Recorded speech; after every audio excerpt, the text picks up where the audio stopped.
Ah, okay.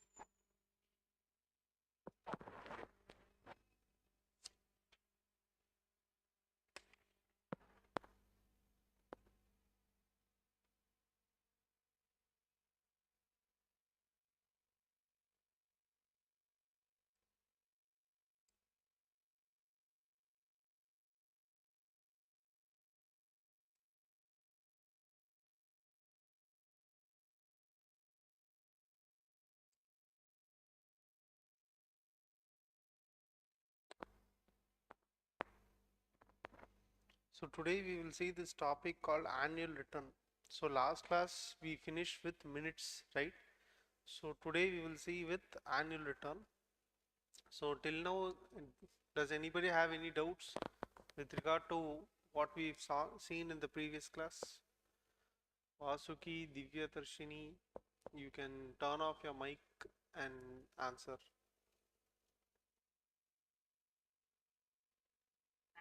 No, sir. Okay. Okay. So annual return. So if you see in our previous class, we would have discussed something called annual return filing.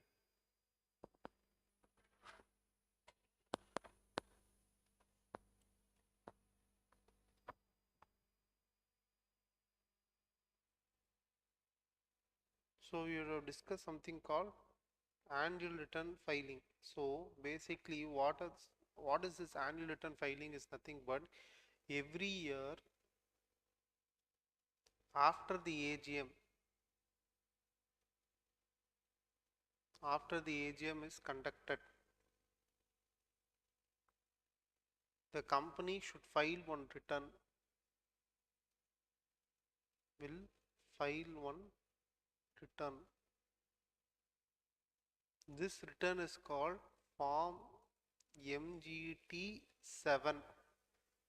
Okay, this is called the annual return form. So for small companies, for for OPC and small company, it is MGT 7A. For non-small companies and non-OPC, it is MGT 7. Okay, so this should be filed after the AGM is conducted. So after the AGM means within 60 days from the date of AGM.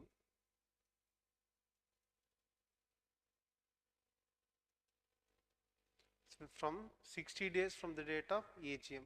Clear? So what is this MGT 7 and MGT 7? Note it down. Note this down.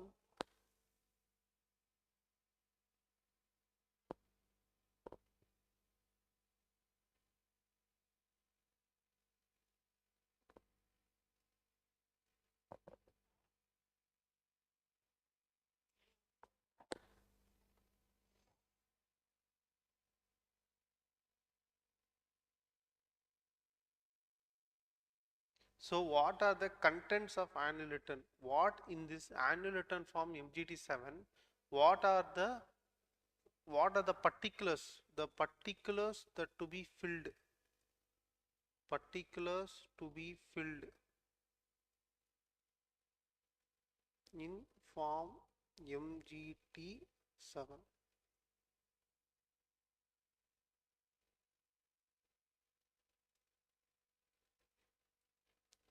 So first the registered office, principal business activities, particulars of the holding subsidiary and associate companies. So first is the registered office details, where the company is situated, the principal business activities and whether the company is having holding or subsidiary. Second, details of share capital. So this is basically details of share capital and shareholding pattern. Next, changes in the shareholding pattern. Then details of the promoters, directors, KMP along with the changes in the previous year. So first we need to mention who are the directors in the current year and what are the changes of the directors in the between the previous year and the current year. அதாவது the as on 31st March, as on 31st March, as on 31st March, we need to tell the list of directors and the changes during the year.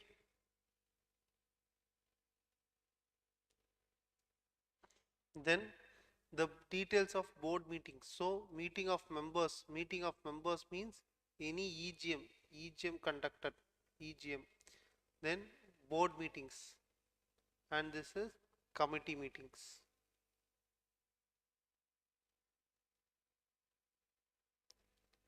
In case if anybody has doubts, you can turn off your mic and ask me your doubt, okay? Stop and ask me your doubt at that time itself. Next, remuneration of directors and KMP. So what are the remuneration? So basically whether the directors, so whether the director, so generally remuneration is basically for salary to executive directors. ED means executive directors, note it down. ED means executive directors. So salary paid to executive directors. Sitting fees paid to non-NED. So NED means non-executive directors. NED means non-executive directors. What is this sitting fees? Sitting fees na enna? Sitting fees means fees paid to NED for attending the board and committee meetings.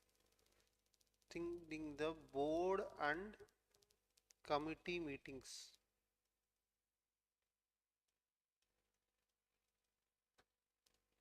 This is called sitting fees. So all these details will be mentioned in the remuneration.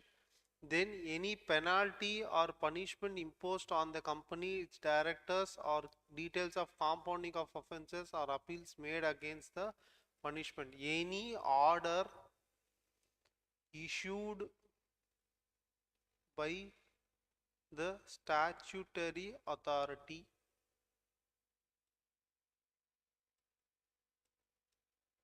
Next, basically this is nothing but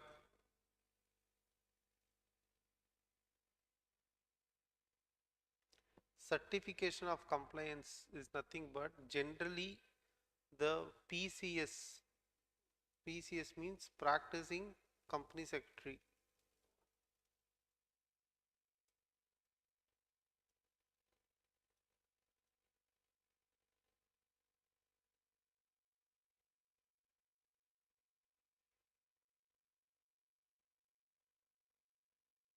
Will certify that the company has complied with all the provisions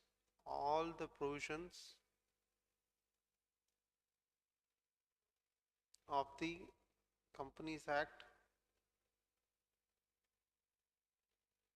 2013. Then any details of in respect of shares held by or on behalf of foreign institutional investors, FII, and such other matters as may be prescribed. So basically all these details you should fill in the annual return form and you should file it within 60 days from the date of AGM. So I told for small companies it is MGT 7A, for small companies and OPC it is MGT 7A. For non-small companies and non-OPC, it is MGT 7. So this is nothing but form MGT 7A. Understand?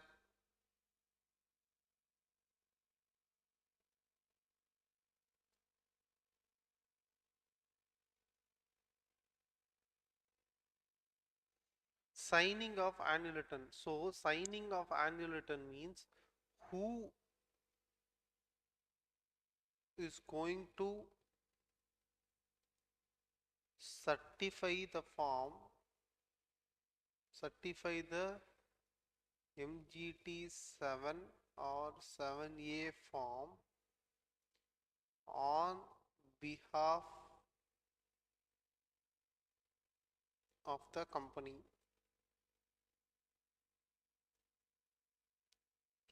So in case the company, so first and foremost is by the director and the company secretary of the company.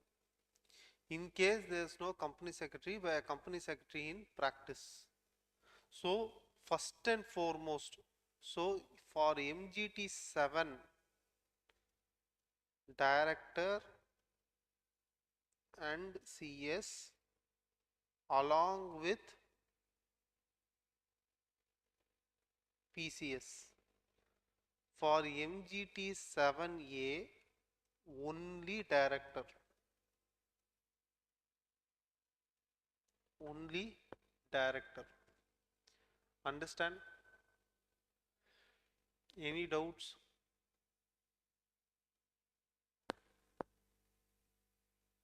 No, sir.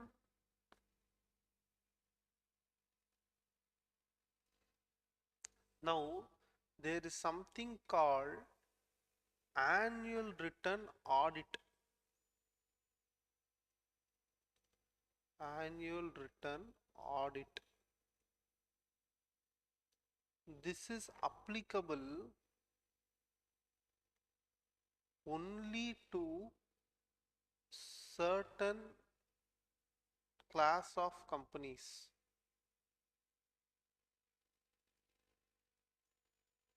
What is that class? First thing is listed company. Company which is listed on the stock exchange.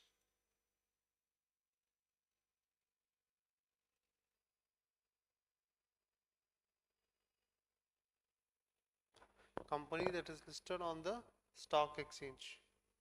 Second, company having paid up capital of 10 crores. So paid up capital of more than 10 crores and turnover, sorry, not and, or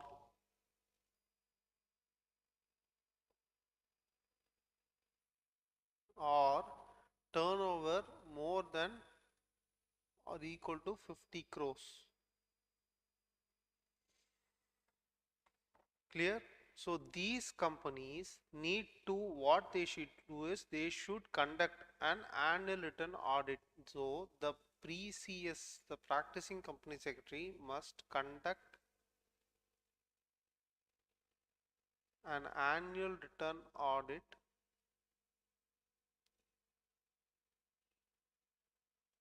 in form MGT 8. In form MGT 8, and this form must be attached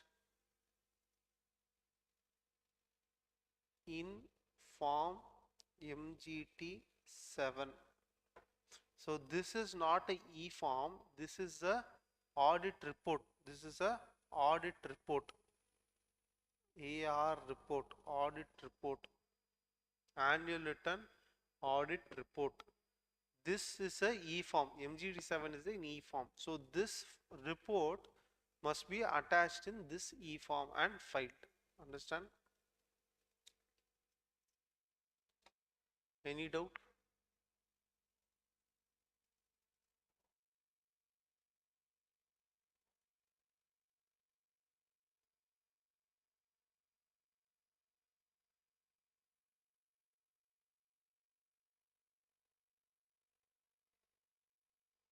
So this annual return form MGT7 must be placed in the website of the company. So it must be placed in the website of the company, and the time limit, I already told you, time limit is within 60 days from the date on which the annual general meeting is held.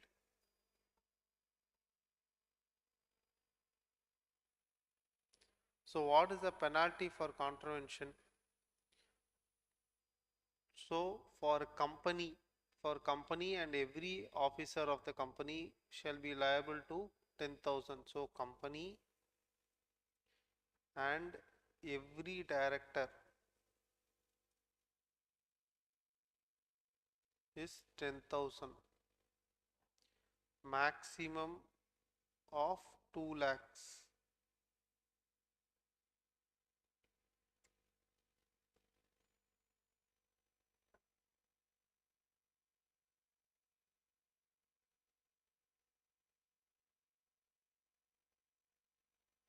So any doubts with regard to annual return form?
So now we will see one concept called postal ballot.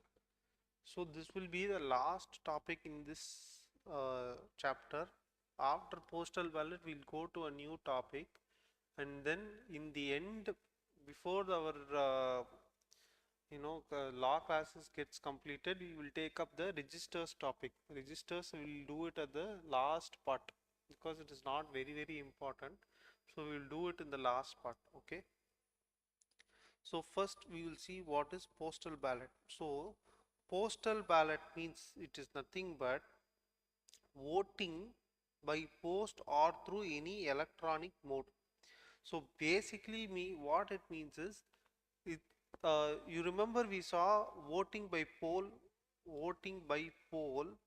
where we will have a ballot box, where we'll have a ballot box, and we place that we put that polling papers inside that ballot box.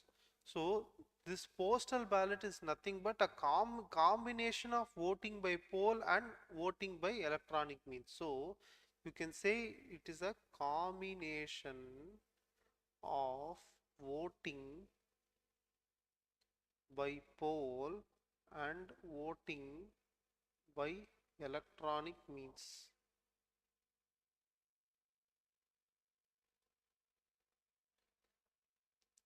So the section that covers is section 110 and rule 22. So these are the procedures and the formalities that you need to comply in order to have a postal ballot voting.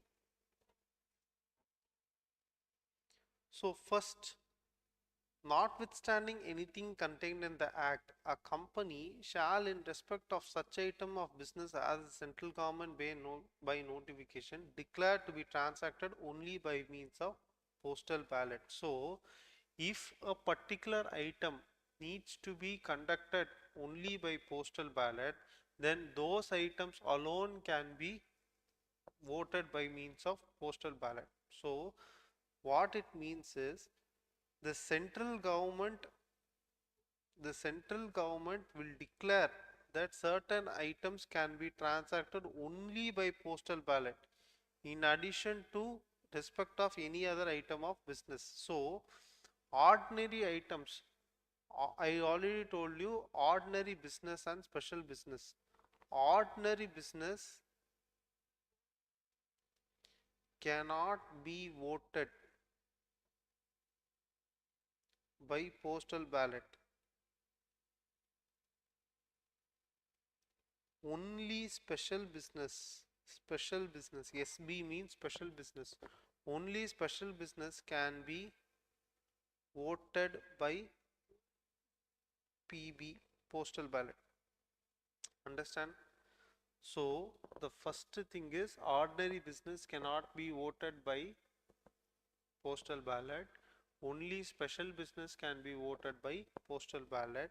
And second of all, the central government will declare, if the central government, that means if the government declares that certain items can be done by voted only by postal ballot, then it needs to be voted only by postal ballot. So if a resolution is assented by the requisite majority of shareholders by means of postal ballot, it shall be deemed to have been duly passed at a general meeting convened in that behalf. So it means, what this paragraph means is, when a particular item is passed by postal ballot, then it is as good as the general meeting is conducted. Understand? ஒரு general meeting conduct பண்ணி எந்த item resolution pass ஆகுதோ அதுக்கு equal if the item is passed by means of postal ballot. Any doubts? Divya, Vasugi, any doubts?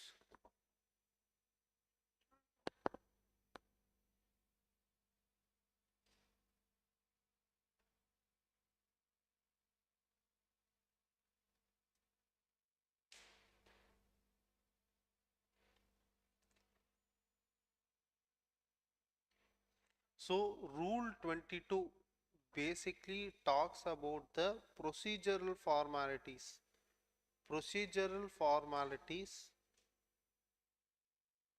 for passing a resolution by postal ballot. So section 110 is the governing section, rule 22 is the procedural rule.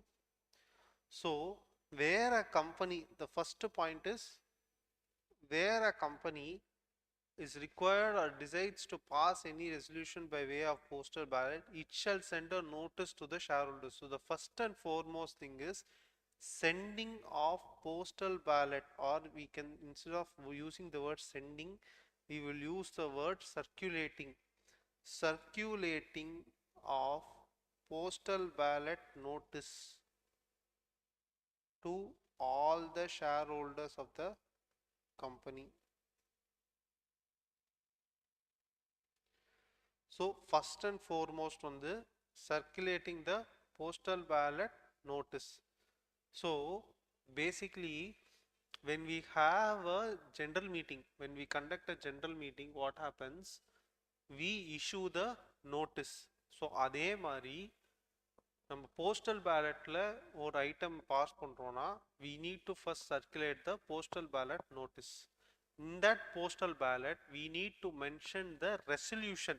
எந்தெந்த resolution postal பேலட்ல pass ஆக போகுதுன்ற that resolution we need to mention in the postal ballot notice.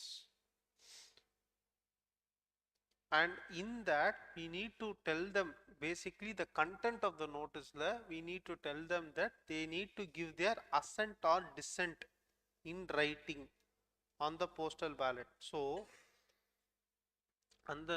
on the postal ballot notice la what will happen is, see, if this is the notice, இந்த இடத்துல resolution இருக்கும், இந்த இடத்துல assent dissent, இது assent, இது dissent. So what happens is இப்படி இருக்கணும் அந்த postal ballot notice. So on the big column la the resolution will be there, assent dissent will be there.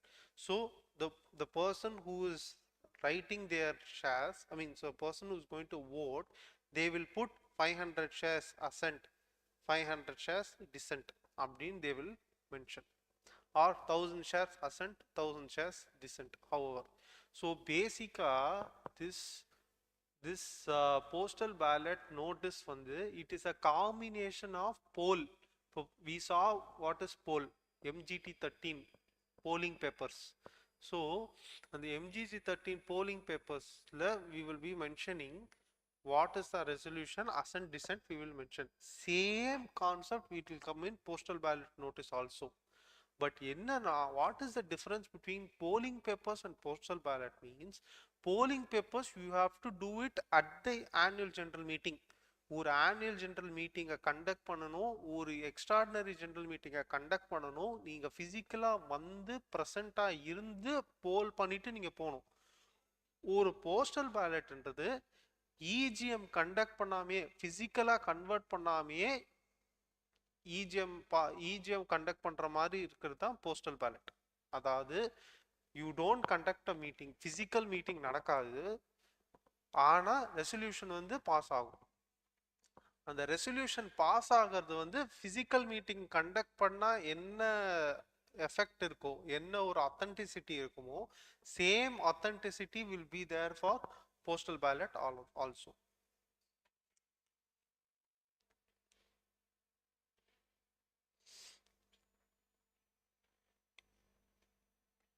So in the assent dissent within a period of 30 days from the date of dispatch of notice.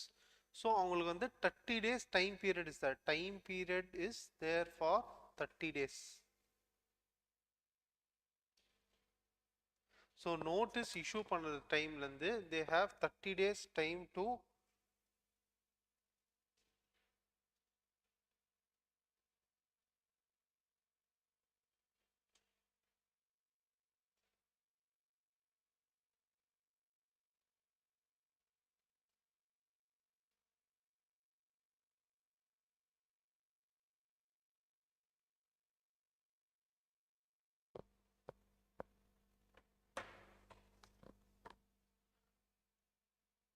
so 30 days time period is there for giving the assent or the dissent.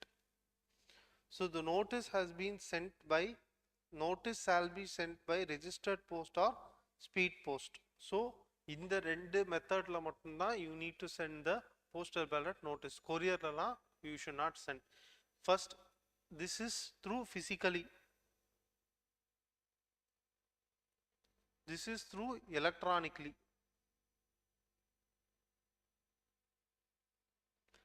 like to the registered mail ID.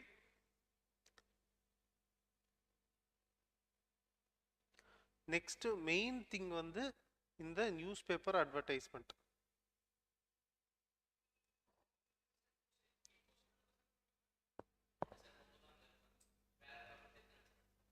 S.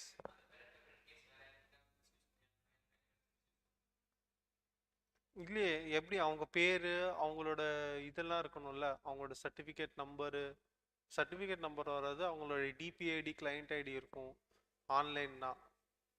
இப்போ அவங்க டிமேட்ல வச்சிருக்காங்கன்னா அவங்களோட DPIIT client ஐடின்னு 2 number இருக்கும். S. So பேசிக்காக notice வர்றது மட்டும் கணக்கு கிடையாது, அது ஃபில் பண்ணணும். அந்த ஃபில் பண்ணும்போது என்ன ஆகும்னா அந்த நோட்டீஸ் வந்து அந்த நோட்டீஸ்க்கு அனெக்ஷராக அந்த பேலட் போலிங் பேப்பர் இருக்கும். ஸோ அந்த போலிங் பேப்பரும் சேர்த்து ஃபில் பண்ணி நீங்கள் திரும்ப கம்பெனிக்கு அனுப்பணும். அதில் தான் அந்த பாக்ஸ் வரும். இந்த பாக்ஸ் இதுதான் annexure box. Understand, this is the annexure box.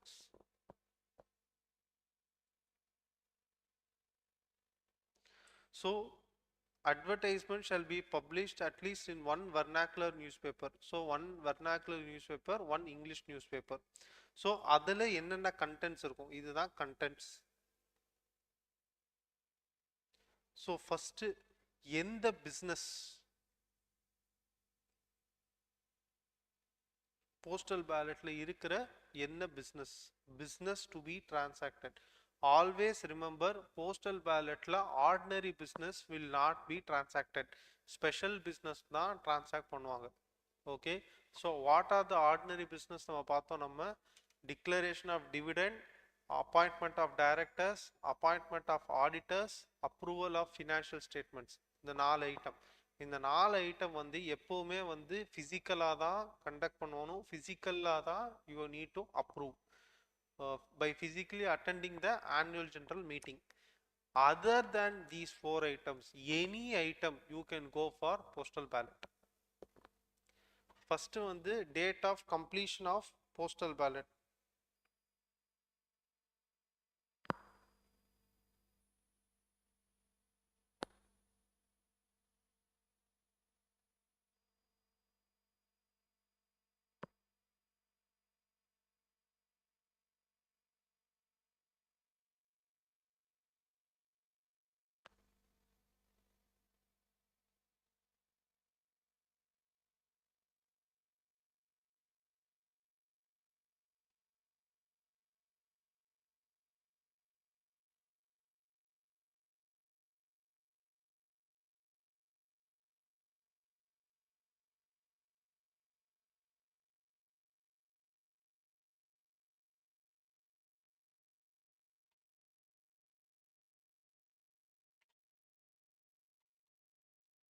Next, date of completion of dispatch of notice. So என்னைக்கு கம்ப்ளீட் பண்ணியிருக்கீங்க, எல்லா நோட்டீஸும் எப்போ கம்ப்ளீட் பண்ணீங்க. Date of commencement of voting, date of end of voting.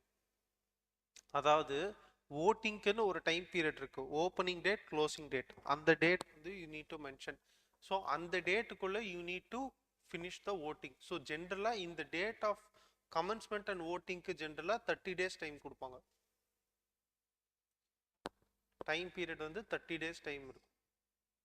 Then a statement that beyond the voting, beyond the date, if you vote, your voting is disqualified or cancelled அப்படின்றது, that statement also you need to mention. Then statement to effect that those who have not received the ballot forms may apply to the duplicate. So இல்லாதவங்களுக்கு வராதவங்களுக்கு ஒரு duplicate apply பண்ணலாம் அப்படின்ற ஒரு ஸ்டேட்மெண்ட்டும் you need to mention it.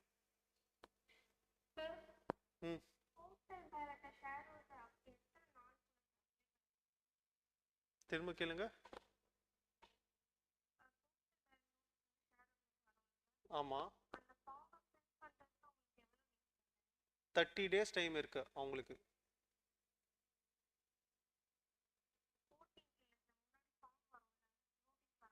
ஆமா, notice வருது.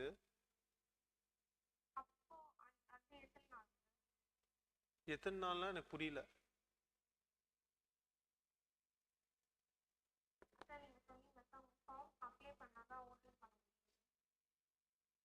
இல்ல C அவங்க ஷேர் ஹோல்டரா இருந்தாங்கனாலே ஆட்டோமேட்டிக்கா அவங்களுக்கு போஸ்டல் பேலட் நோட்டீஸ் போயிடும் கம்பெனி கிட்ட இருந்து, அவங்க அப்ளை பண்ண தேவையில்ல. சப்போஸ் அவங்களுக்கு வந்து போஸ்டல் பேலட் ஃபார்ம் வரல அப்படின்னா அவங்க வந்து டூப்ளிகேட் ஃபார்மை அப்ளை பண்ணலாம் கம்பெனிக்கு. இப்போ ஃபார் எக்ஸாம்பிள் அவங்களுக்கு நோட்டீஸ் வந்துருச்சு, அந்த அது நான் சொல்லியிருந்தேன் இல்லையா, அந்த போஸ்டல் பேலட் ஃபார்ம்ன்றது ஒரு அனெக்ஷர் ஃபார்ம்னு. இப்போ அந்த அனெக்ஷர் ஃபார்மை மிஸ் பண்ணிட்டாங்க, இல்லை நோட்டீஸ் மட்டும் வந்திருக்கு அனெக்ஷர் ஃபார்ம் வரலன்னா, இவங்க வந்து கம்பெனிக்கு அந்த அனெக்ஷர் ஃபார்ம் கொடுங்க அப்படின்னு சொல்லி அப்ளை பண்ணி வாங்கிக்கலாம்.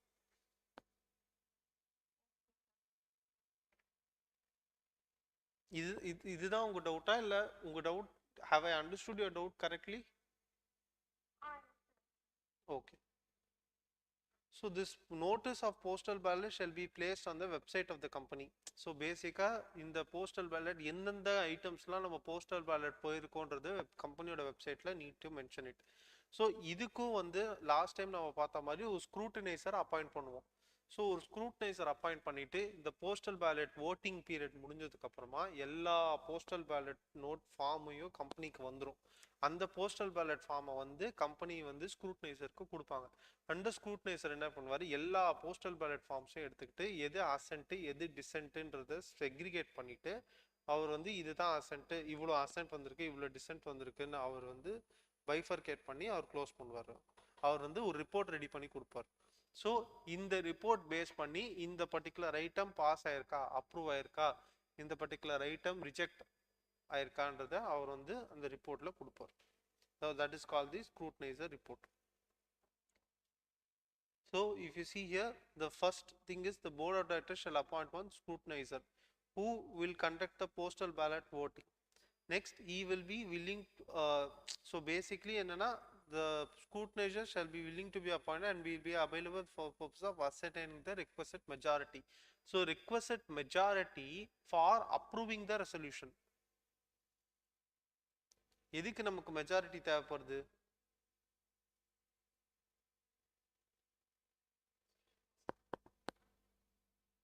Next, the postal ballot received back from the shareholder shall be kept in the custody of the supervisor, scrutinizer, and after the receipt of the assent or dissent, no person shall destroy the ballot paper or declare the identity. Next, he will prepare the scrutinizer report not later than 7 days. So எந்த என்னைக்கு எல்லா postal ballot பேப்பர்ஸும் என்னைக்கு கம்பெனிக்கு receive ஆகுதோ அன்னிலேருந்து 7 டேஸ்க்குள்ள அவர் வந்து ஸ்க்ரூட்டினைசர் report ready பண்ணி கொடுக்கணும் அவர். So he will maintain a register either manually or electronically to record the assent or dissent, and he will mention the name, address, folio number. So பேசிக்காக நான் சொல்லியிருந்தேன் இல்லையா உங்களுக்கு, அந்த அனெக்ஷர் ஃபார்ம் வரும்ட்டு, அந்த அனெக்ஷர் ஃபார்மில் வந்து ஃபிசிக்கலாக ஹோல்ட் பண்ணியிருக்கிற ஷேர் ஹோல்டர்ஸ்க்கு அவங்களோட name, address, certificate number, folio நம்பர்லாம் வந்துடும். எலக்ட்ரானிக்கலாக டிமேட்டாக இருக்கிறவங்களுக்கு அவங்க name, address, DPID, client ID, இதுதான் client ID. Client ID, DPID. டிபிஐடின்றது டெபாசிட்ரி பார்ட்டிசிபெண்ட், டிபின்றது டெபாசிட்ரி பார்ட்டிசிபெண்ட். நான் உங்களுக்கு வந்து ப்ரீஃபாக இதை பற்றி சொல்லியிருந்தேன் ரொம்ப நாள் முன்னாடி.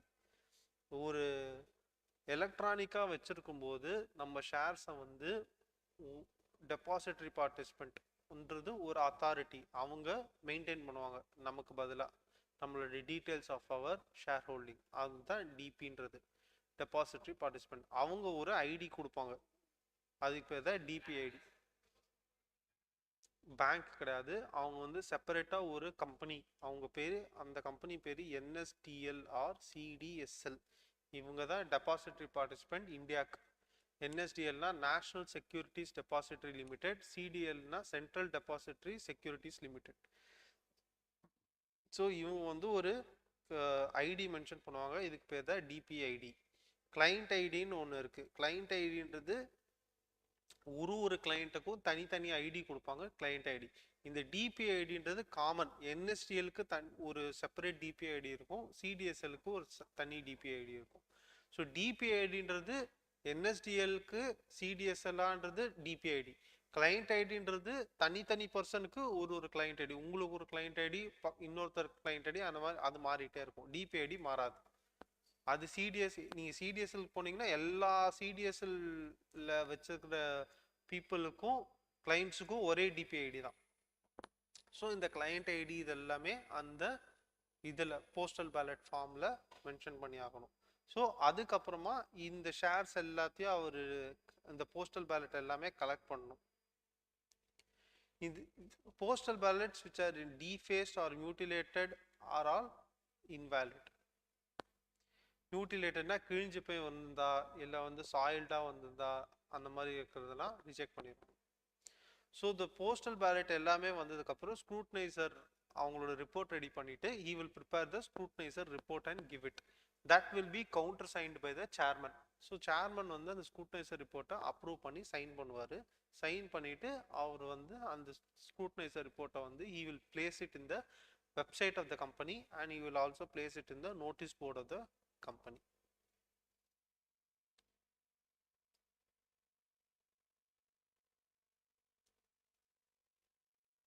So the results shall be declared along with the scrutinizer report and will be on the website of the company. So இது எல்லாமே இப்போ நம்ம இது வரைக்கும் பார்த்தது எல்லாமே வந்து பார்த்தீங்கன்னா போஸ்டல் பேலட் பை ஃபிசிக்கலாக இது பண்ணுறது. இதுலேருந்து பார்த்தீங்கன்னா போஸ்டல் பேலட் தான், ஆனால் எலக்ட்ரானிக் மோடில் ஓட்டிங்.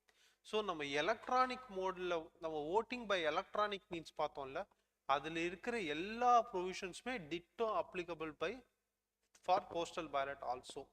என்ன ஒரே டிஃப்ரென்ஸ் என்னன்னா போஸ்டல் பேலட்ன்றது மீட்டிங்கை அட்டன் பண்ணாம ரெசல்யூஷனை பாஸ் பண்றதுக்கு பேர் தான் postal ballot. And postal ballot பொறுத்த வரைக்கும் பார்த்தீங்கன்னா ஸ்பெஷல் பிஸ்னஸ்க்கு மட்டும்தான் அப்ளிகபிள் ஆகும், கிடையாது. So the provisions of rule 20 which is regarding voting by electronic means shall as far as applicable mutatis mutandis na equal footing, Latin term which means equal footing. ஈக்குவலா electronic மீன்ஸுக்கு என்ன resolution pass ஆகுதோ அதே இது வந்து it is applicable for postal ballot also. So ஆரம்பத்தில் வந்து சில டிரான்சாக்ஷன்ஸ் மட்டும்தான் போஸ்டல் பேலட்டில் பாஸ் ஆகணும்னு ஐ ஹேட் மென்ஷன் ஹியர். இந்த இடத்துல ப்ராப்ளி நீங்கள் அப்போது ட்ராவல் இருந்தீங்க போல. So here I had mention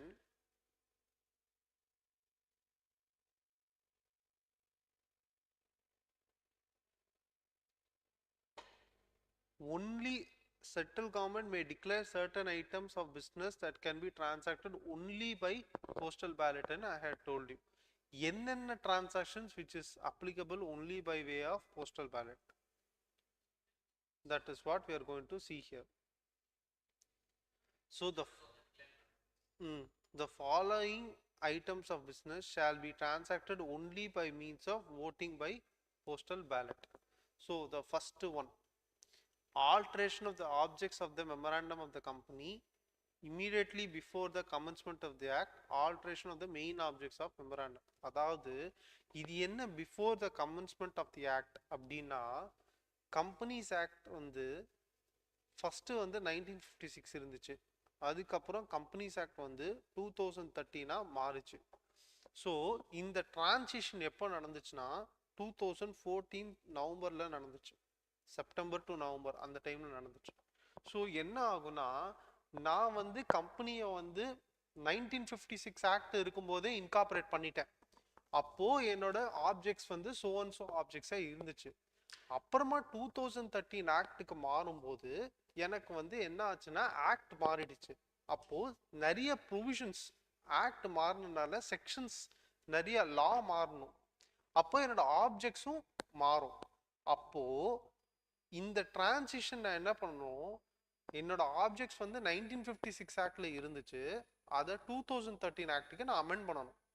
so இந்த amendment from the objects from 1956 Act to 2013 Act, this can be done only by postal ballot. இதுதான் they are saying that it was in existence immediately before the commencement of the act, na before commencement of 2013 Act. Understand? Alteration of the main objects of the memorandum.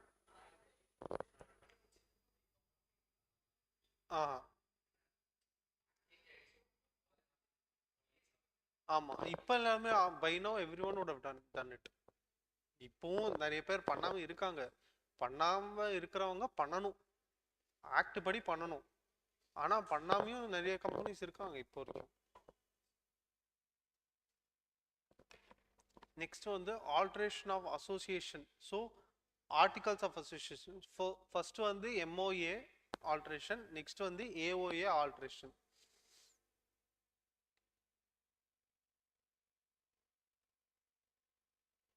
Next change in place of the registered office outside the limits of the city, town or village. Next வந்து change in the objects for which the company has raised money and has any unutilized money left. So நம்ம prospectus chapter பார்க்கும்போது பார்த்தோம், ஒரு company ஒரு particular ஆப்ஜெக்ட்ஸுக்காக ஒரு amount rice பண்ணுறாங்கன்னா அந்த ஆப்ஜெக்ட்ஸ்க்கு மட்டும்தான் அந்த அமௌண்ட் யூஸ் பண்ணணும். அப்படி அந்த அமௌண்ட் யூஸ் பண்ணுறதுக்கு முன்னாடியே ஆப்ஜெக்ட்ஸை மாற்றுற மாதிரி இருந்துச்சுன்னா எஸ் அந்த ஸ்பெஷல் ரெசல்யூஷன் நம்ம பாஸ் பண்ணுறோம் தெரியுமா, அது வந்து போஸ்டல் பேலட் மெத்தடில் தான் பண்ணியாகணும். ரெசல்யூஷன் பாஸ் பண்ணுன்றது ஸ்பெஷல் ரெசல்யூஷன், அது எப்படி பாஸ் பண்ணுன்றது தான் postal ballot. The method of passing the resolution is postal ballot. The way of passing the resolution is special resolution. Next, issue of shares with differential voting rates as to voting or dividend. Generally, one share, one vote. இப்போ உங்களுக்கு வந்து one ஓட்டுக்கு 2 shares இருக்குன்னு வச்சுக்கோங்க, இல்லை 2 ஷேர்ஸுக்கு உங்களுக்கு 1 ஓட்டு, இல்லை 1 ஷேருக்கு உங்களுக்கு 2 votes, இந்த மாதிரி இருந்துச்சுன்னா அதுக்கு பேர் differential voting rights. Correct. Next variation of rights which is attach to shares or debentures or other securities. So இப்போ ஃபார் எக்ஸாம்பிள் இந்த வேரியேஷன் ஆஃப் ரைட்ஸ்ன்றது என்னன்னா, இப்போ நான் 5% ப்ரிஃபரன்ஸ் ஷேர்ஸ் இஷ்யூ பண்ணுறேன்னு வச்சுக்கோங்க, அப்போ ப்ரிஃபரன்ஸ் டிவிடெண்ட் எவ்வளோ 5%. இப்போ இந்த 5% நான் 2% மாத்துறேன், அப்போ என்ன ஆகுது, ரைட்ஸ் மாறுது. அப்போ என்ன ஆகுது, 2%னா நான் ப்ரிஃபரன்ஸ் டிவிடெண்ட் எவ்வளோ கொடுக்குறேன், 2% தான் கொடுக்குறேன். ஸோ என்னோட ரைட்ஸ் வந்து அங்கே வேரியேஷன் ஆகுது. ஸோ அதை இந்த சேஞ்ச் பண்ணணும்னா கூட you need to pass a by way of postal ballot.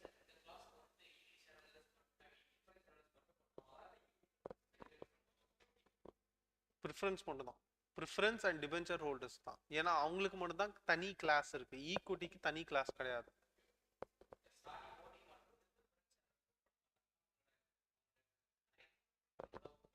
Correct correct, வர மாட்டாங்க. Next buyback.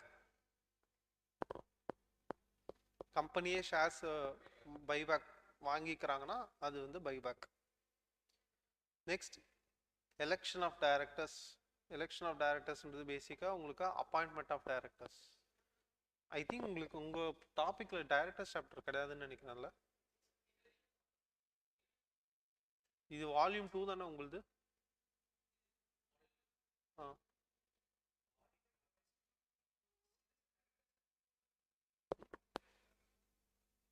ஓகே.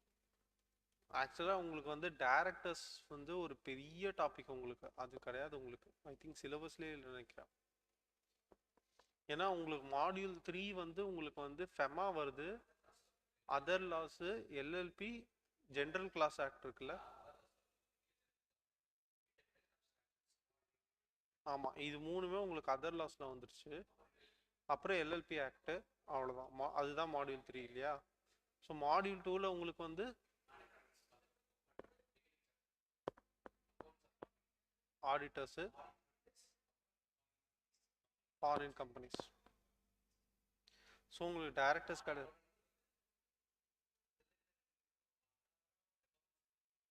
இது மாடியூல் 1 தானே? ஆமாம்.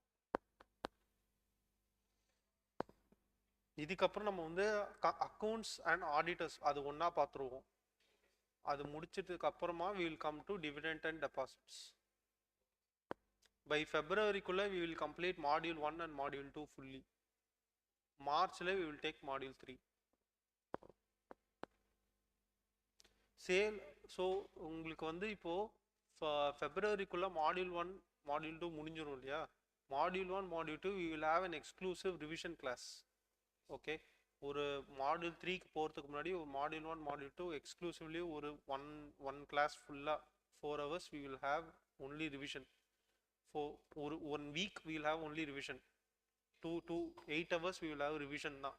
இது வரைக்கும் நம்ம ஆரம்பத்தில் பார்த்ததுலேருந்து இப்போ வரைக்கும் ஃபுல்லாக we are going to revise, ஃபுல்லாக ப்ரஷ் அப் பண்ணுவோம். அப்போது what ever doubts you have you clarify it, left right and centre clarify பண்ணிக்கோங்க. ஓகேங்களா? அதுக்கப்புறமா you will have assignments. I will give assignments and probably I last them to conduct 1 or 2 tests also for you for module 2 1 and 2 முடிஞ்சதுக்கப்புறமா மார்ச்சில் we will take module 3. March month fully we will complete module 3.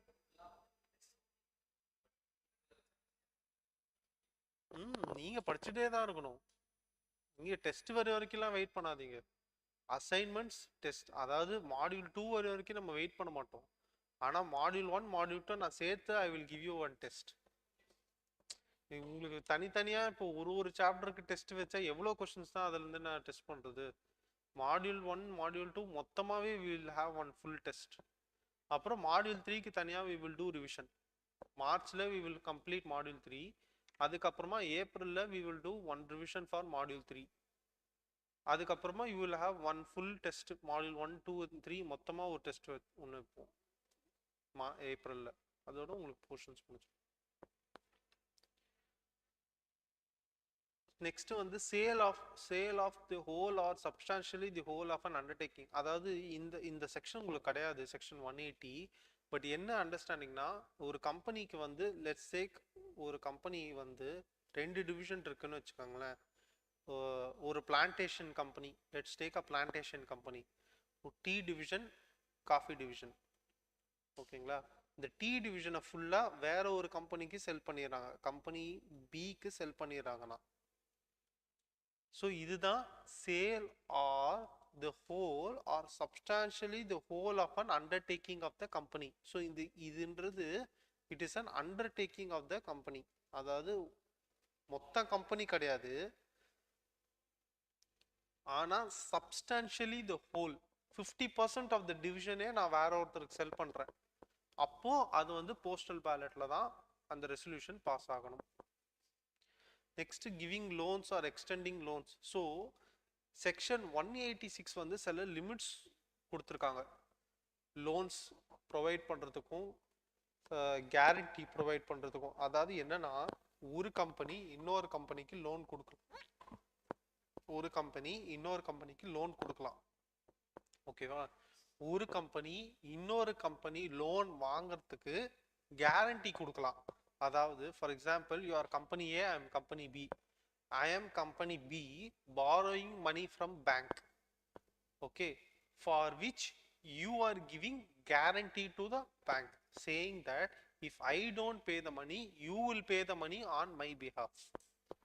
இதுக்கு சில limits இருக்கு. ஓகேங்களா? that limits is mentioned in section 186. அந்த லிமிட்ஸை exceed பண்ணுச்சுன்னா அந்த loan amount வந்து if it is exceeding the limit amount, then it is need to be passed by postal ballot.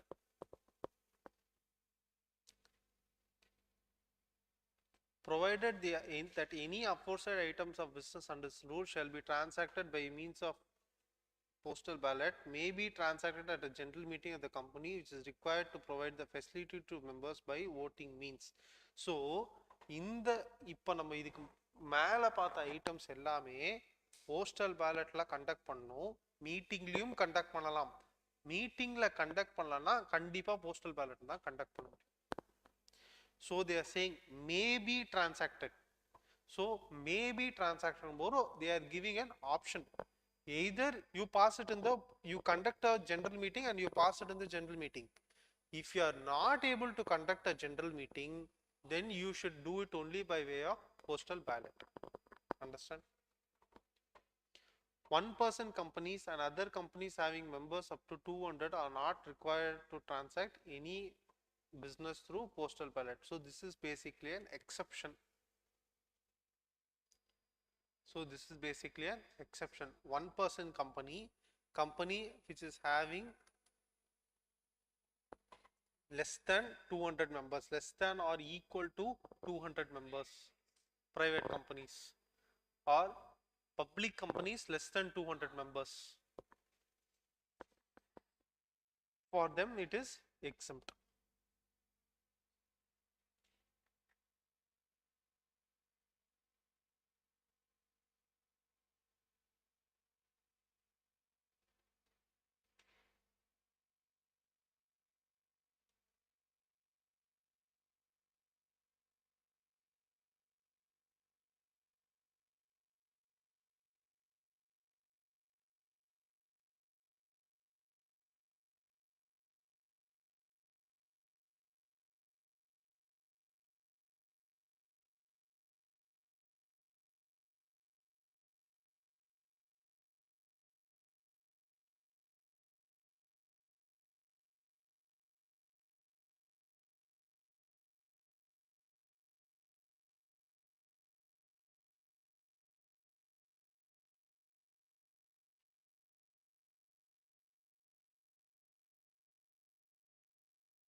Hmm?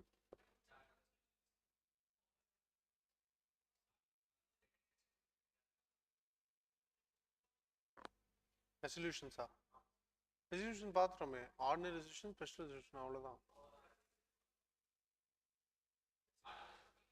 அது ரெஜிஸ்டர்ஸ். ஆமா,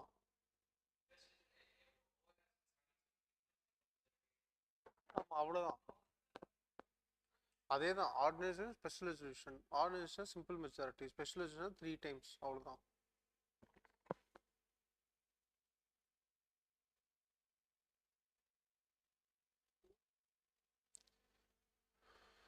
ஸோ இந்த ordinary resolution and special resolution வந்து you need to file இந்த, அது தெரியும்ல உங்களுக்கு, 30 டேஸ்க்குள்ளே ஃபைல் பண்ணி ஆகணும் MGT 14 ஃபார்மில். அது நம்ம எல்லா இதுலேயும் பார்த்துருப்போம். நம்ம circulation of members, it's not very important. Section 5.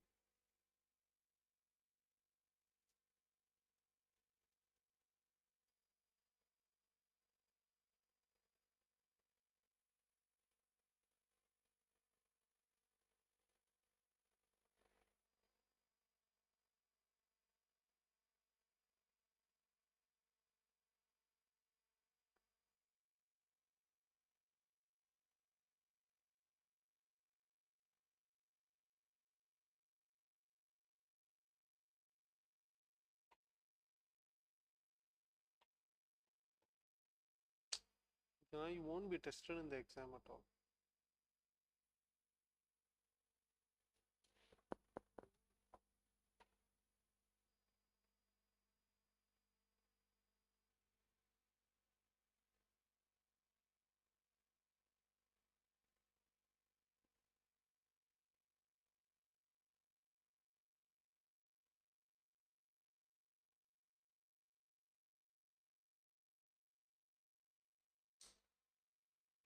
General meetings பார்த்துட்டோம், இதெல்லாம் பார்த்துட்டோம்.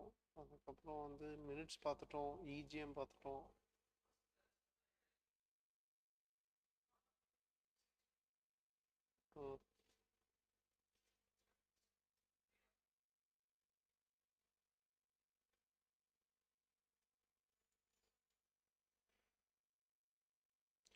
ஸோ ஓபிசி பொறுத்த வரைக்கும் பார்த்தீங்கன்னா இந்த concept of section 98 provisions of section 98 and section 100 to 111, அதாவது நோட்டீஸ் பாஸ் பண்ணுறது, இஜிஎம், ப்ராக்ஸி, அது இது எதுவுமே, கோரம் எதுவுமே அப்ளிகபிள் கிடையாது ஓபிசிக்கு.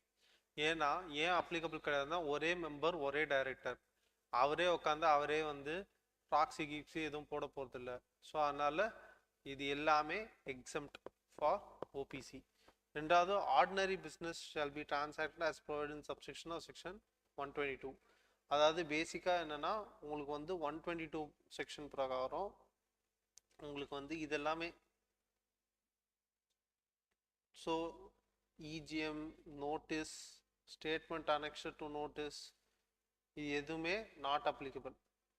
கோரம், chairman, proxy, voting rate, show of hands, electronic demand poll, இது எதுவுமே not applicable for OPC. Ordinary resolution இவருக்கு என்ன ஆர்டினரி ரெசல்யூஷன், இவர் பாஸ் பண்ணா ரெசல்யூஷன் பாஸ் ஆக போகுது, அவ்வளவுதான். ஸோ அதுவுமே உங்களுக்கு வந்து not very much applicable for them.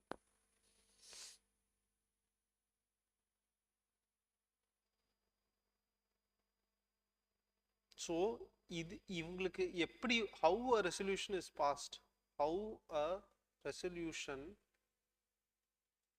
passed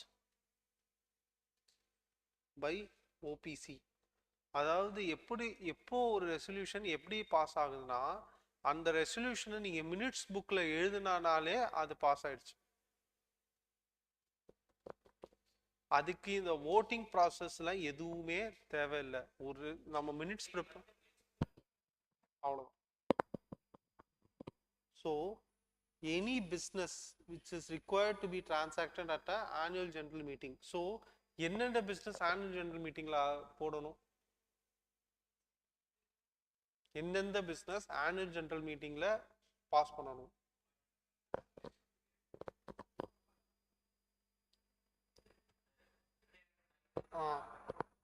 appointment of directors,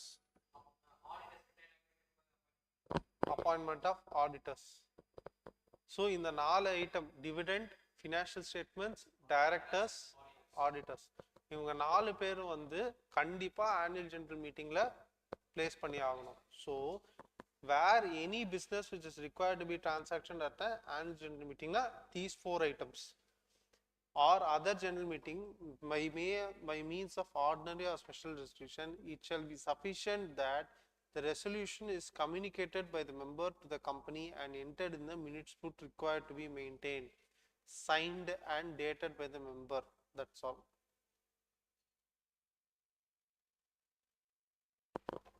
So if it is entered in the minutes book, signed and dated, it is as good as the resolution being passed. So the procedure shall be adopted for AGM or any other meeting, which is AGM or EGM. So this is applicable for AGM and EGM. Clear?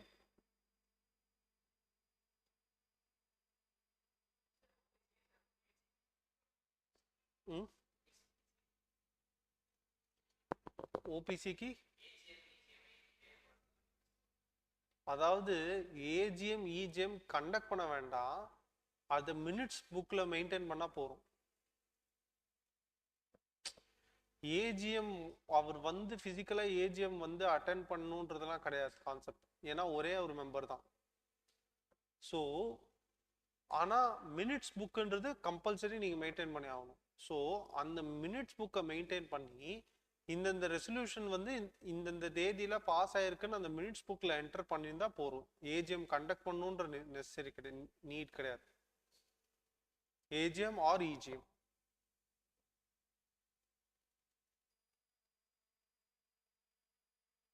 Can you read this 4th point?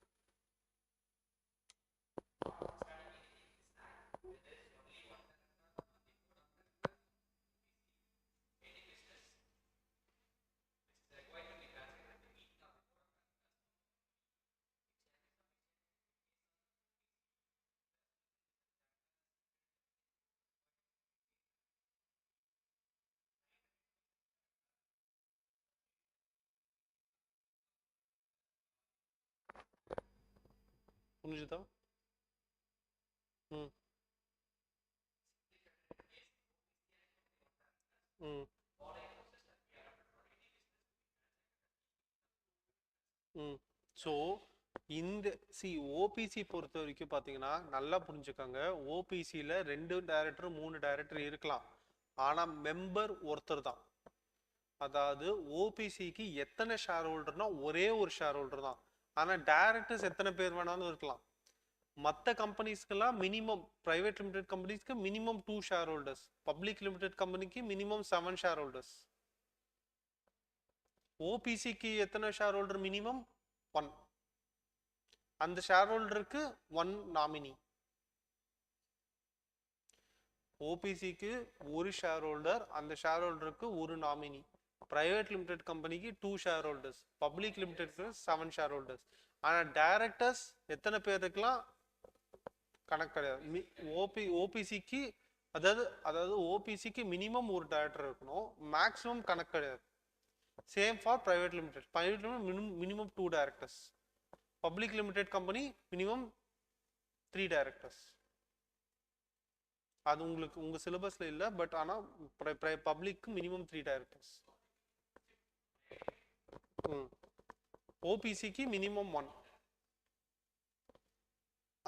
Now read. Continue.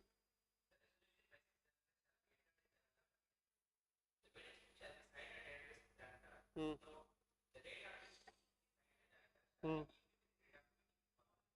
ம் ம் அது வேண்டாம், penalty வேண்டாம். So பேசிக்காக பார்த்தீங்கன்னா ஒரு கம்பெனிக்கு ஒரு டைரக்டர் தான் இருக்கான். அந்த ஓபிசிக்கு ஒரே ஒரு டைரக்டர், அதே டைரக்டர் அதே பர்சன் தான் ஷேர் ஹோல்டராக இருந்தாங்கன்னா ஓகேங்களா. தென் என்ன ஆகுனா, நீங்கள் போர்ட் மீட்டிங்கும் கண்டக்ட் பண்ண வேண்டாம். அந்த போர்ட் மீட்டிங்கில் உண்டான ரெசல்யூஷன்ஸை கூட நீங்கள் மினிட்ஸ் புக்கில் போட்டால் போதும். அண்டர்ஸ்டாண்ட்? ஓபிசி பொறுத்த வரைக்கும் நீங்கள் ஷேர் ஹோல்டர், நீங்களே தான் டைரக்டர், அவ்வளோதான், வேறு யாருமே கிடையாது. ஓபிசினா you don't need to conduct board meeting, you don't need to conduct general meeting. அந்த ரெசல்யூஷன்ஸை அப்படியே மினிட்ஸ் புக்கில் போட்டால் ஓவர். ஓகே. சப்போஸ் நீங்கள் வந்து ஓபிசி, நீங்கள் ஷேர் ஹோல்டர், நானும் வேற ஒருத்தரும் டைரக்டர்ஸ் அப்படின்னா மீட்டிங் கண்டக்ட் பண்ணி ஆகணும். போர்ட் மீட்டிங்கோ ஆனுவல் ஜெனரல் மீட்டிங்கோ கண்டக்ட் பண்ணி ஆகணும். Understand?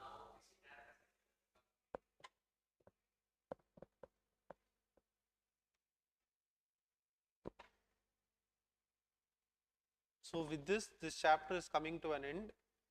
Okay, we will go to the next chapter, which is accounts of the company. Later registers la ipo mukkiyame kediyadhu. First we will finish the core topic, then we will come to registers. Final revision class la paathukalam.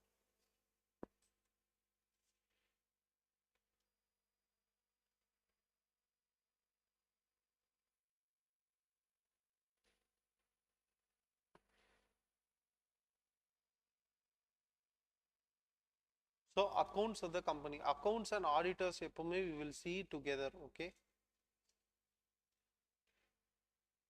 so first company ஓட first இந்த chapter ஓட overview.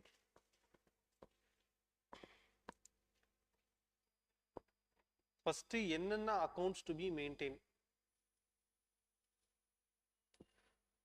First, that is the first books of accounts. அதுக்கு வந்து supporting documents, financial statements. So books of accounts ன்றது உங்களோட tally records. Relevant books and papers ன்றது invoice, source எல்லாமே. Financial statements ன்றது balance sheet, P&L. So first என்னென்ன accounts ஒரு கம்பெனிக்கு மெயின்டைன் பண்ணணுன்றது. நெக்ஸ்ட் வந்து இந்த ஃபினான்ஷியல் ரிசல்ட்ஸ் டிக்ளேர் பண்ணுறது, அதாவது பீரியாடிக்கல் ஃபினான்ஷியல் ரிசல்ட்ஸ்னு ஒரு கான்செப்ட் இருக்குது. என்னென்னா எவ்ரி கம்பெனி வந்து குவார்ட்டர்லி, ஹாஃப் இயர்லி, அதாவது எவ்ரி கம்பெனியில் லிஸ்டட் கம்பெனிஸ் ஜென்ரலாக குவார்ட்டர்லி, ஹாஃப் இயர்லி, ஆனுவல்னு பீரியாடிக்கலாக they will publish the financial results. அதுக்கு பேர் தான் பீரியாடிக்கல் ஃபினான்ஷியல் ரிசல்ட்ஸ். ஏன்னா it will come once in 3 months, then once in 6 months and once in a year. சில கம்பெனிஸ் வந்து 9 months கூட பண்ணுவாங்க, 3, 6, 9 and 12. நெக்ஸ்ட் வந்து reopening or recasting of accounts on courts or tribunals order. So ஒரு company வந்து ஒரு ஒரு company வந்து ஃபினான்ஷியல் ஸ்டேட்மெண்ட்ஸ் ரெடி பண்ணியிருக்காங்க, அது வந்து ப்ராப்பராக இல்லைன்னு யாராச்சும் ஒருத்தர் கோர்ட்டில் வந்து கேஸ் போட்டாங்கன்னா, இல்லை ட்ரைபுனல் என்சிஎல்டிக்கோ என்சிஎல்ஏடிக்கோ கம்ப்ளைண்ட் பண்ணாங்கன்னா, என்சிஎல்டி என்சிஎல்ஏடி கோர்ட் மூணு ஸ்டாச்சுட்டரி அத்தாரிட்டிஸ் வந்து அந்த கம்பெனியோட அக்கௌண்ட்ஸை வந்து ரீஓப்பன் பண்ணி ரீஸ்டேட் பண்ண சொல்லுவாங்க. அதாவது நீங்கள் ரீகால்குலேட் பண்ணுங்க அப்படின்னு சொல்லுவாங்க. ஸோ அப்படி பண்ணுறதுக்கு வந்து section 130. Next voluntary revision of accounts. கம்பெனிக்கே ஏதோ ஒரு மிஸ்டேக் நடந்திருக்கு ஃபினான்ஷியல்ஸில் அப்படின்னு தெரிஞ்சு அதை ரிவைஸ் பண்ணுறது. Next constitution of NFRA and powers.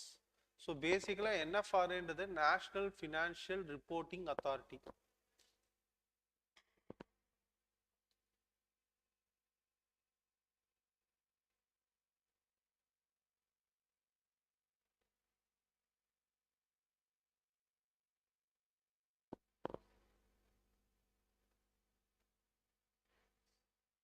So இந்த நேஷ்னல் ஃபினான்ஷியல் ரிப்போர்ட்டிங் அத்தாரிட்டி வந்து கான்ஸ்டிடியூஷன் அண்ட் அவங்களோட பவர்ஸ். நெக்ஸ்ட் வந்து financial statement and boards report. அதாவது எவ்ரி கம்பெனி வந்து ஆனுவல் ஜெனரல் மீட்டிங் முன்னாடி or on the date of AGM ஒரு boards ரிப்போர்ட்னு ஒரு ரிப்போர்ட் இருக்கு. அதாவது it is a report prepared by the directors of the company. அந்த போர்ட்ஸ் ரிப்போர்ட்டை வந்து அப்ரூவ் பண்ணுவாங்க. ஸோ அதில் என்னென்ன கண்டென்ட்ஸ் இருக்கணும், என்னென்ன டாபிக்ஸ் அதில் டிஸ்கஸ் பண்ணணுன்றது தான் போர்ட்ஸ் ரிப்போர்ட். நெக்ஸ்ட் வந்து பார்த்தீங்கன்னா கார்ப்பரேட் சோஷியல் ரெஸ்பான்சிபிலிட்டி. ஸோ இது இந்த சிஎஸ்ஆர்ன்றது it's a very big topic. So பேசிக்காக என்னென்னா இந்த சிஎஸ்ஆர்ன்றது எவ்ரி கம்பெனி வந்து ஒரு குறிப்பிட்ட கேட்டகரிஸ் ஆஃப் கம்பெனிஸ் வந்து they need to do some charitable activities. They need to do some charitable, they need to give some money to the society for developing the infrastructure, education, poverty அந்த மாதிரி. So அது next வந்து filing of financial statements. So provisions which contains for filing the financial statements with the MCA. Final is internal audit. Appointment of internal auditor. எந்தெந்த கம்பெனிஸ்க்கு internal auditor appointment compulsory, எந்தெந்த கம்பெனிஸ்க்கு internal audit is compulsory, and அந்த audit வந்து எப்படி file பண்ணணுமா, எவ்வளோ quarterly ரிப்போர்ட்டா, அது எல்லாமே வந்து இன்டர்னல் ஆடிட் செக்ஷன் 138ல கவனம். This is the overview. Any doubts?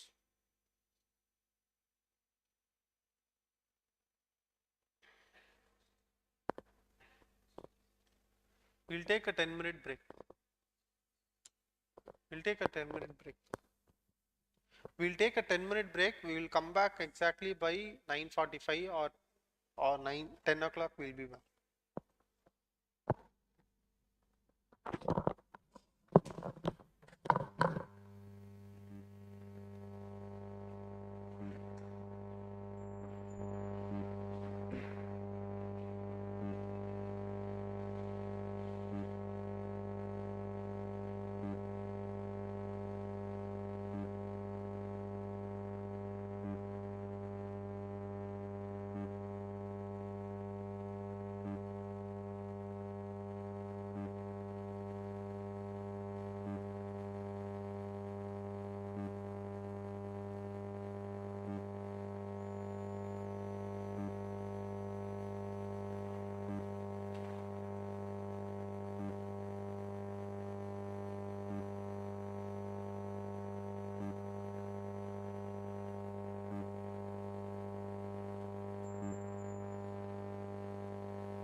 முடிச்சிங்களா?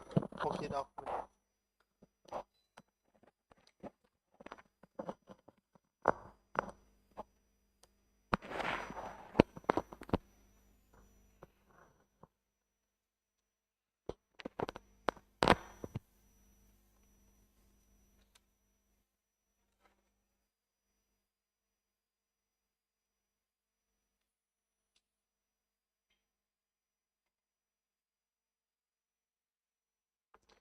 So the first thing that we are going to look at is books of accounts.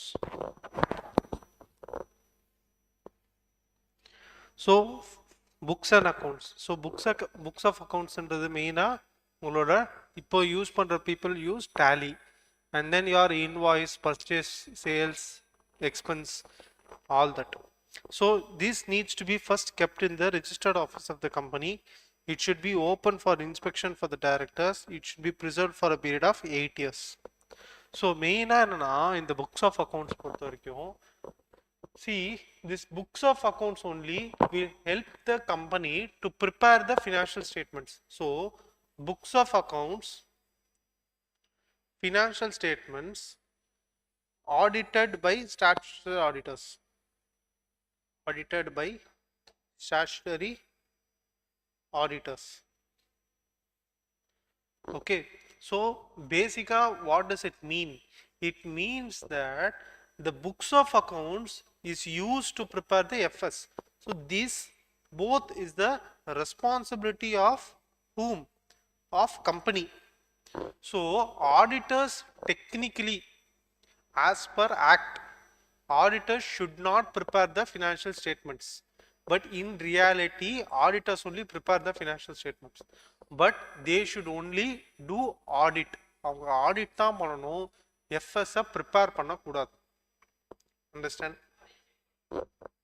அவங்க ப்ரிப்பேர் பண்ணியிருக்கிற ஃபினான்ஷியல்ஸை வந்து கரெக்டா இல்லையா, அவங்க இந்த எக்ஸ்பென்சஸ் அலௌடா, இந்த எக்ஸ்பென்சஸ் டிஸ்அலௌடா, இந்த இது அலௌடான்றது மட்டும்தான் செக் பண்ணணுமே தவிர அந்த ஃபினான்ஷியல்ஸை ப்ரிப்பேர் பண்ணக்கூடாது. கரெக்ட். நாட் டேக்ஸ் பேபிள், மெயினாக டேக்ஸ் பேபிள் அண்ட் ரெண்டாவது வந்து மூணாவது பார்த்தீங்கன்னா உங்களோட அக்கௌண்டிங் ஸ்டாண்டர்ட்ஸ். ஸோ ஒரு பர்டிகுலர் எக்ஸ்பென்ஸையோ இன்கமையோ ஆஸ் பர் அக்கௌண்டிங் ஸ்டாண்டர்ட்ஸ் தான் நீங்கள் வந்து அதை ரெக்கக்னைஸ் பண்ணணும். கரெக்டா? ஒரு பர்டிகுலர் இன்கம்மை நீங்கள் இன்கம்னு எப்படி நீங்கள் எந்த அக்கௌண்டிங் ஸ்டாண்டர்ட் யூஸ் பண்ணுவீங்க சொல்லுங்க?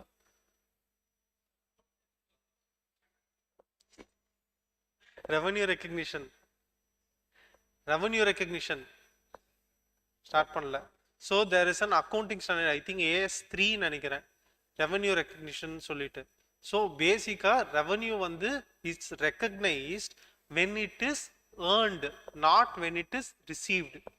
ஸோ ஆஸ் பர் உங்களோட அக்கௌண்டிங் ஸ்டாண்டர்ட்ஸ் படி ஒரு ரெவன்யூ வந்து எப்போ நான் அதை ஏர்ன் பண்ணிட்டேனோ அப்போவே அதை வந்து ரெவன்யூ, ஒரு பர்டிகுலர் இன்கம் நான் எப்போ ஏர்ன் பண்ணிட்டேனோ அப்போவே அது ரெவன்யூவா ஆயிடுச்சு. அது கையில் வாங்கினாதான் ரெவன்யூ கிடையாது, அதை ஏர்ன் பண்ணும்போதே அது ரெவன்யூ தான். ஓகே, ஸோ இந்த மாதிரி அக்கௌண்டிங் ஸ்டாண்டர்ட்ஸில் கம்ப்ளை ஆயிருக்கா இந்த பர்டிகுலர் ஃபினான்ஷியல் ஸ்டேட்மெண்ட்ஸ் அப்படின்றத செக் பண்ணுறது தான் சார்ட் ஆடிட்டரோட work. So first thing is books of accounts. Any doubt in that? It must be maintained for a period of 8 years. It must be opened for inspection by the directors. So failure in compliance is fine is 50,000 to 5 lakhs.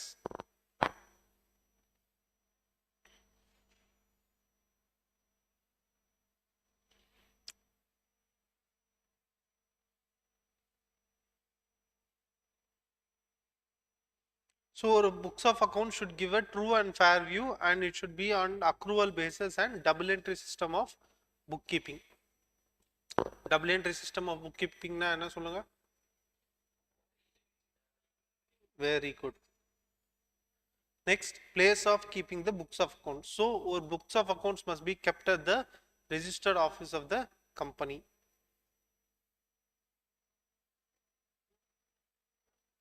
First and foremost, suppose registered ஆஃபீஸில் வைக்க முடியல, registered ஆஃபீஸில் இடம் இல்லை அந்த இடம் வந்து சூட்டபிளாக இல்லைன்னா the company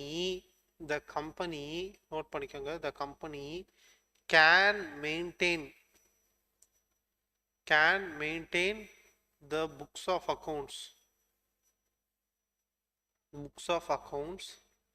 in such other place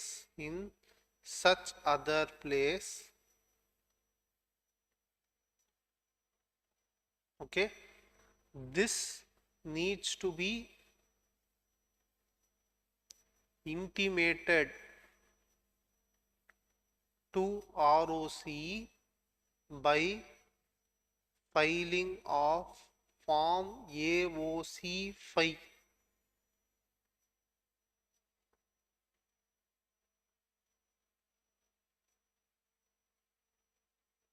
Understand? So general scenario, general law படி ஒரு கம்பெனி புக்ஸ் ஆஃப் அக்கவுண்ட்ஸை ரிஜிஸ்டர்ட் ஆஃபீஸில் தான் வைக்கணும். வேற இடத்துலயும் வைக்கலாம். எப்போ வைக்கலாம்னா ஏஓசி 5 ஃபார்மை ஃபைல் பண்ணிட்டு வைக்கலாம். Understand? Maintenance of books of accounts in electronic format.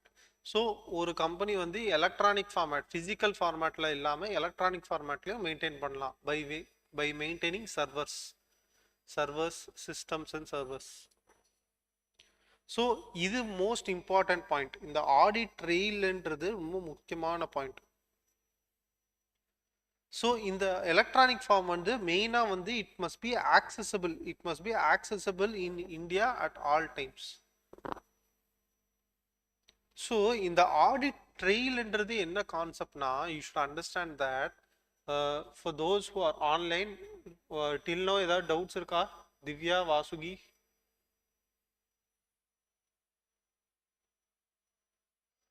R you both in class?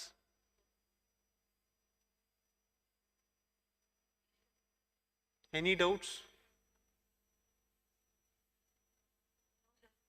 Okay. So பேசிக்கா இந்த ஆடிட் ட்ரெயில்ன்றது என்னன்னா,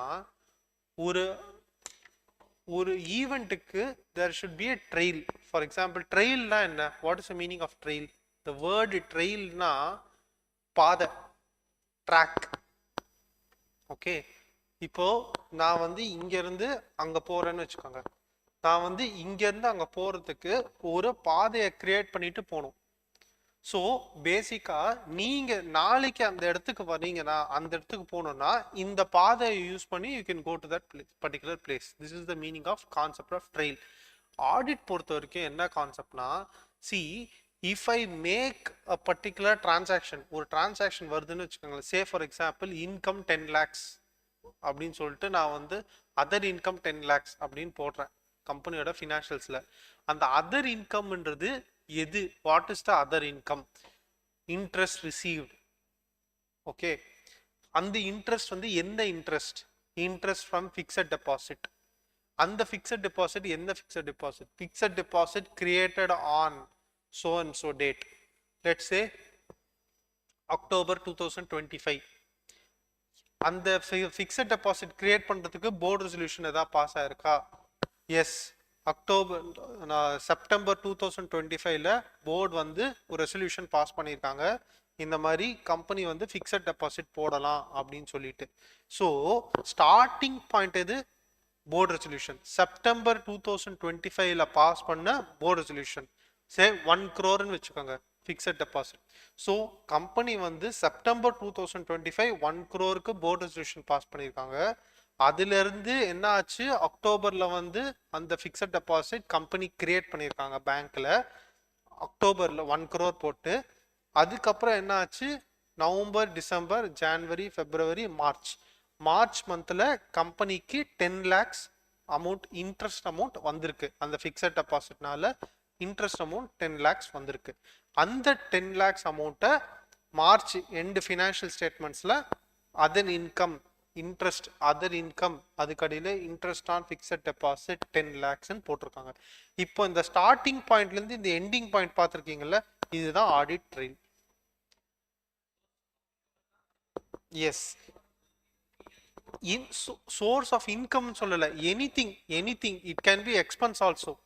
It can be an expense, it can be an income, it can be a provision, it can be a reserve, it can be anything. Yes, அது எங்கேருந்து, what is the starting point and where it led to, அதை வந்து company has to maintain in the books of accounts. So நான் இதுக்கு முன்னாடி சொன்ன மாதிரி நம்ம கம்பெனி வந்து டேலி புக்ஸ் ஆஃப் அக்கவுண்ட்ஸோ இல்லை சர்வரில் அந்த இந்த பர்டிகுலர் டீட்டெயில்ஸ் மென்ஷன் பண்ணியிருந்தாங்கன்னா அதோட ட்ரெயிலையும் they need to mention it. Okay, and this audit trail should not be edited. இது யார் வேணாலும் போய் மாற்ற முடியாம it should be like that. இப்போ நான் இன்னைக்கு போயிட்டு இதே எக்ஸாம்பிளில் செப்டம்பர் 2025ல interest on fixed deposit, I mean fixed deposit create பண்ண மாதிரி நான் ரெசல்யூஷன் பாஸ் பண்ணியிருக்கேன். ஸோ நாளைக்கு நீங்க போயிட்டு அதை செப்டம்பருக்கு பதிலாக ஆகஸ்ட்னு மாற்றக்கூடாது. அதுக்கு it should not B editable. Understand? So first, for the financial year commencing after 1st April 2023, every company which uses accounting software shall have a feature of the recording the audit trail for each and every transaction. Next, create an edit log along with the date of such change, ensuring that the audit trail cannot be disabled. Suppose நீங்க edit பண்ற மாதிரி இருந்துச்சுன்னா, suppose நான் ஒரு mistake பண்ணிட்டேன், ஜென்யூனாக ஒரு mistake பண்ணிட்டேன் audit ட்ரெயிலில், so நான் பேக்கில் போய் எடிட் பண்ணுறேன்னா எதுக்காக எடிட் பண்ணேன், எப்போ எடிட் பண்ணன்ற டேட்டாவும் மென்ஷன் பண்ணணும். Understand?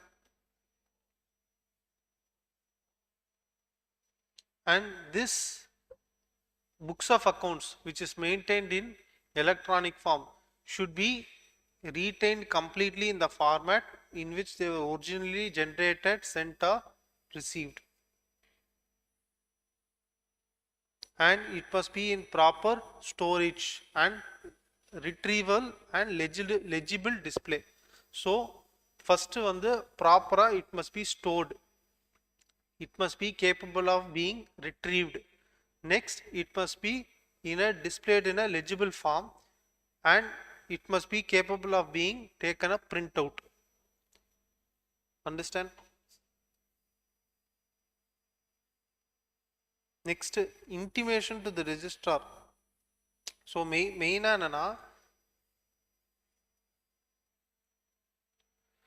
this books of accounts வந்து if it is maintained in electronic format, electronic format na servers. So name of the service provider, யார் அந்த சர்வர் ப்ரொவைட் பண்ணுறாங்க, அவங்களோட ஐபி அட்ரஸ், லொக்கேஷன். ஸோ இந்த டீட்டெயில்ஸ் எல்லாமே you need to give to the ROC.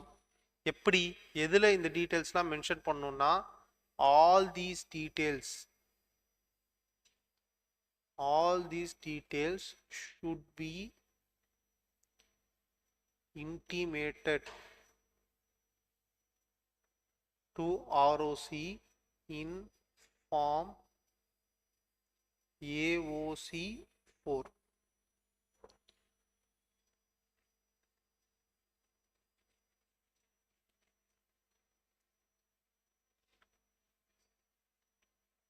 இந்த AOC 4 form என்றது பேசிக்கா என்னன்னா, this is the form for filing the financial statements. This is the form for filing the financial statements. So இந்த ஃபார்ம்ல இந்த details எல்லாமே மென்ஷன் பண்ணணும்.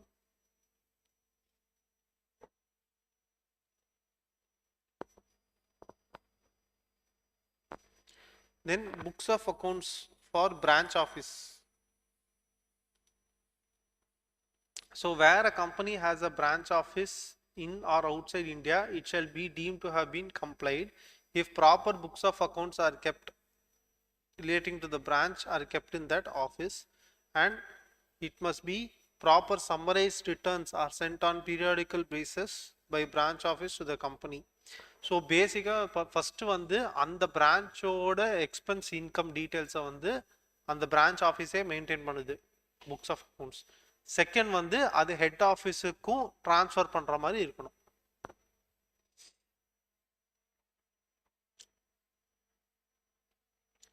Inspection by directors. Obviously, these books of accounts should be allowed to be inspected by the directors, and they should provide the request to directors within 15 days from the date of a return request. So first and foremost concept வந்து பார்த்தீங்கன்னா return request. Directors வந்து return request கொடுக்கணும். அந்த return requestலேருந்து 15 days டைம்குள்ள company வந்து அந்த particular டீட்டெயில்ஸை வந்து directorsக்கு provide பண்ணணும்.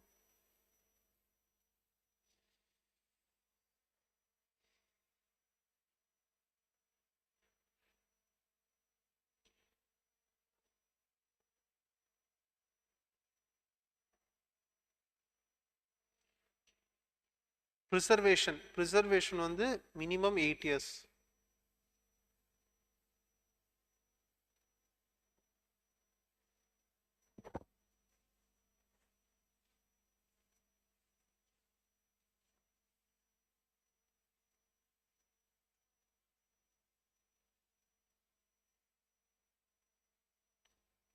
Next we will see the concept called financial statements. So what is a financial statements? Basically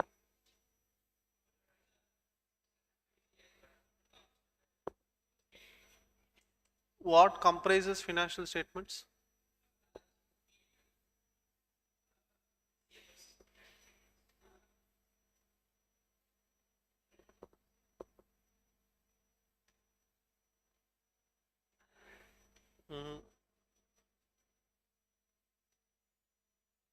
மெயினே அதுதான். P&L, statement of P&L, balance sheet, cash flow statement, notes to accounts, notes forming part of the financial statements. So first and foremost thing வந்து they should give a true and fair view. Next they should comply with the accounting standards. Then they should be in schedule 3 format.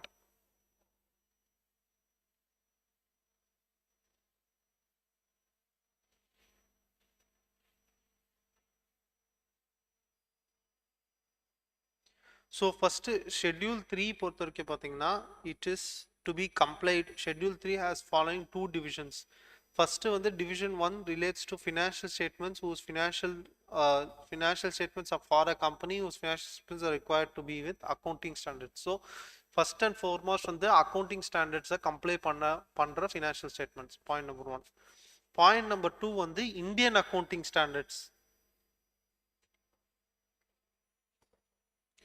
Next வந்து இந்த schedule 3 வந்து it is not applicable to these companies.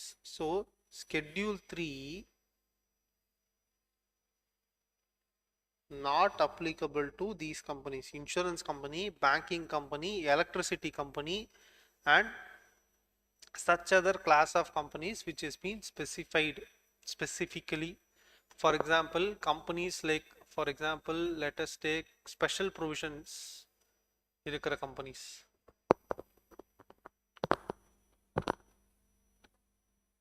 Understand? For example, mining, defense, இந்த மாதிரி companies எல்லாமே அந்த such other class of companiesல வந்துரும்.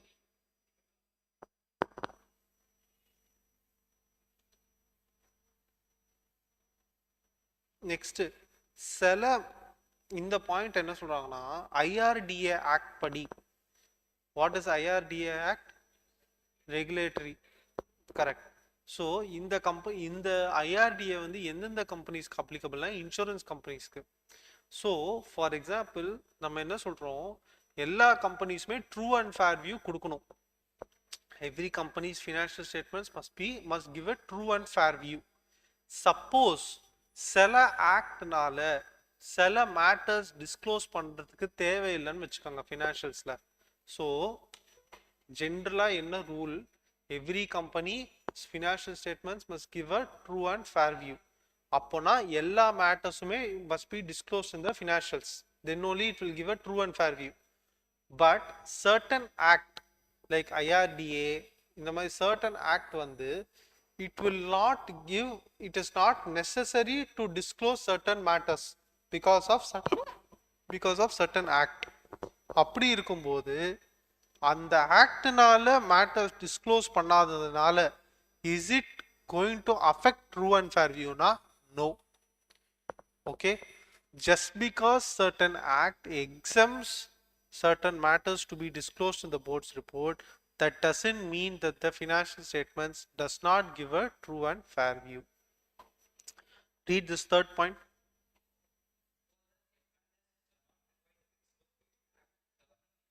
Mm, mm, mm,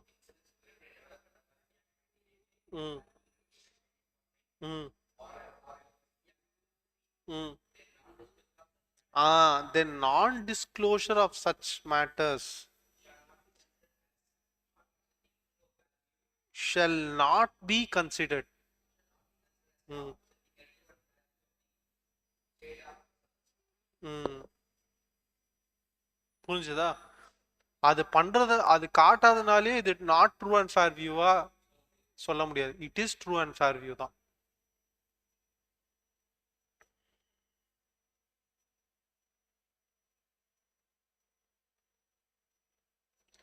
so next, first and foremost, if you see, financial statements must be approved by the board of directors.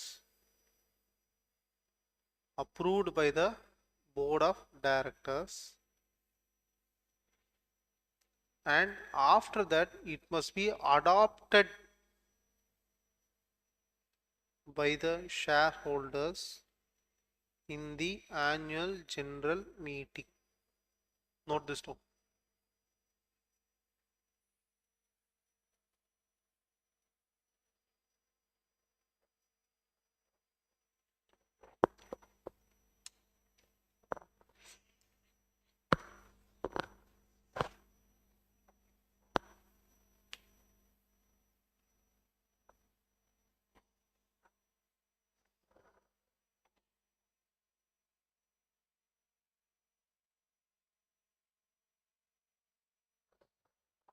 So first and foremost பாத்தீங்கன்னா financial statement must be approved by the board of directors. See, first and you must understand one thing.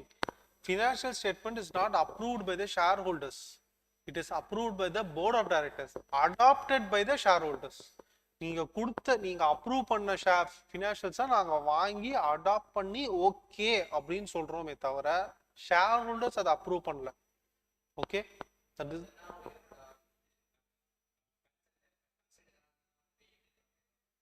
புரியல. ம், அதாவது அவங்க வந்து அதுல இருக்கிற ஃபினான்ஷியல்ஸை question பண்ணலாமே தவிர அதை ரிஜெக்ட் பண்ண முடியாது. அதாவது இந்த அடாப்ஷன்ற கான்செப்ட் என்னன்னா, நீங்க வந்து இந்த ஃபினான்ஷியல்ஸை நீங்க வந்து இப்படி பண்ணக்கூடாது அப்படி பண்ணலாம்னு சொல்ல முடியாது. அதை ஏன் கம்மியா இருக்கு, ஏன் அதிகமா இருக்கு, ஏன் இப்படி பண்ணிருக்கீங்கன்றது மட்டும்தான் இதே can question. So approving powers is with whom? Board of directors.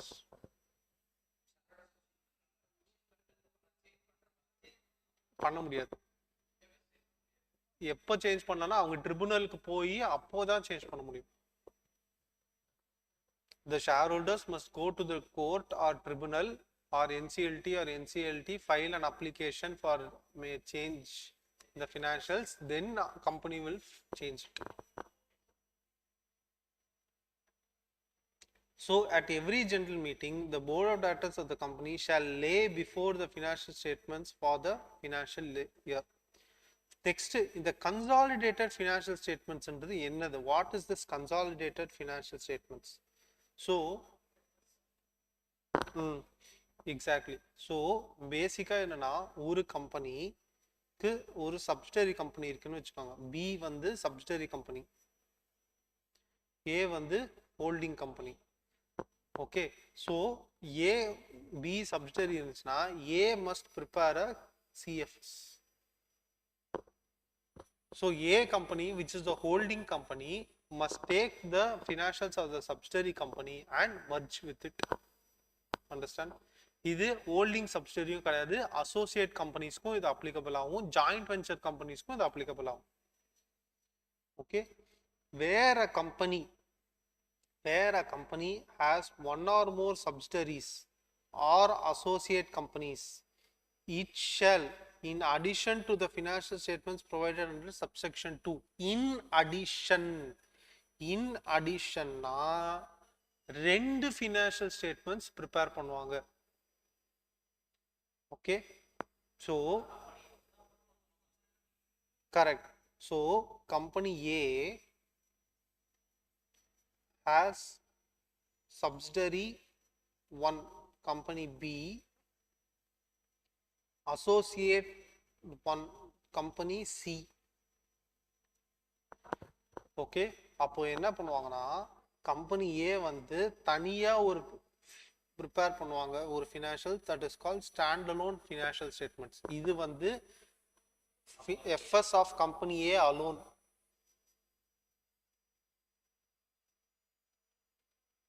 Okay, they will prepare a second financial statement which is called consolidated FS, which will be FS of A plus B plus C. Understand? In the consolidated FS also must be approved by the board and sent to the shareholders for adoption in AGM. Similarly, your standalone FS also will be approved by board and sent to shareholders for adoption in the AGM. So உங்களுக்கு வந்து ரெண்டு particular FS prepare பண்ணி நோட்டீஸ்ல ரெண்டு particular ஐட்டமா வரும் ordinary பிஸ்னஸ்ல. So ordinary பிஸ்னஸ்ல வந்து I told you know first வந்து FS இதுலயே வந்து ஏ பி அப்படின்னு இருக்கும், ஸ்டாண்ட் அலோன் கன்சாலிடேட்டட். நெக்ஸ்ட் வந்து டைரக்டர்ஸ், தேர்ட் வந்து டிவிடெண்ட், ஃபோர்த் வந்து auditors. Understand?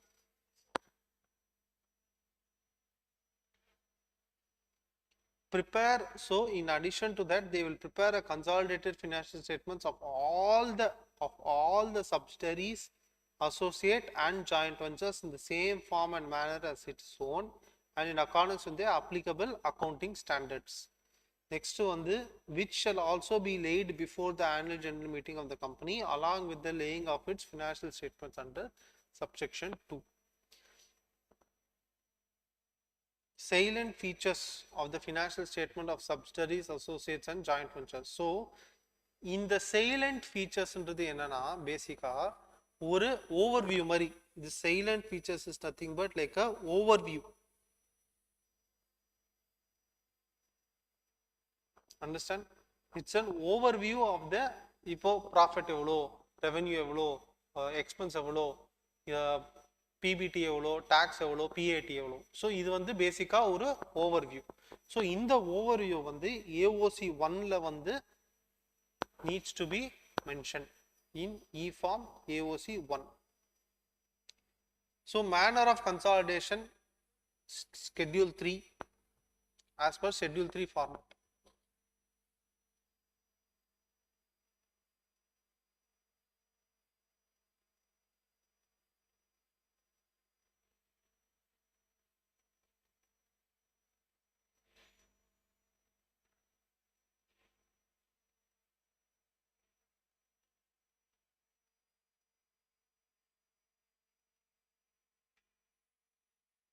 So exemptions from preparation of CFS. So this is basically your exemption from CFS.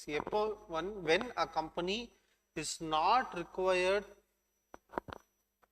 first it is a wholly owned subsidiary or partially owned subsidiary of another company and all its members including those who are not otherwise entitled to vote have been intimated in writing and for which proof of delivery of such intimation is available with the company and does not object to the company for not presenting the consolidated financial statements. So company A,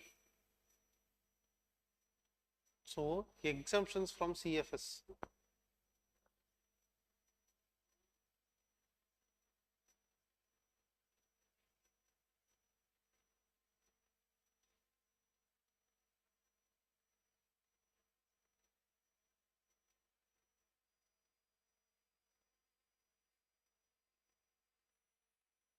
So company A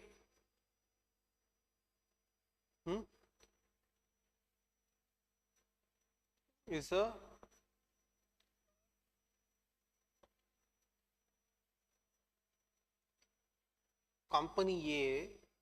wholly owned subsidiary of company B. That means company company B is having 100% stake in company A. Okay, and company B has given intimation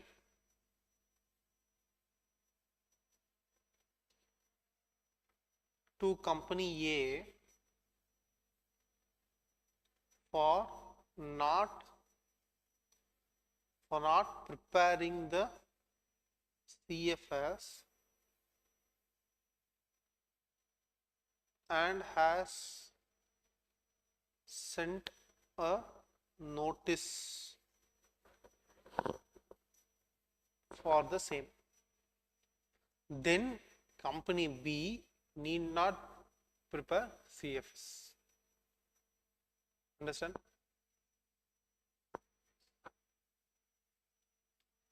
திரும்ப பண்ணுங்க. Is a wholly owned subsidiary or is a partially owned subsidiary of another company and all its other members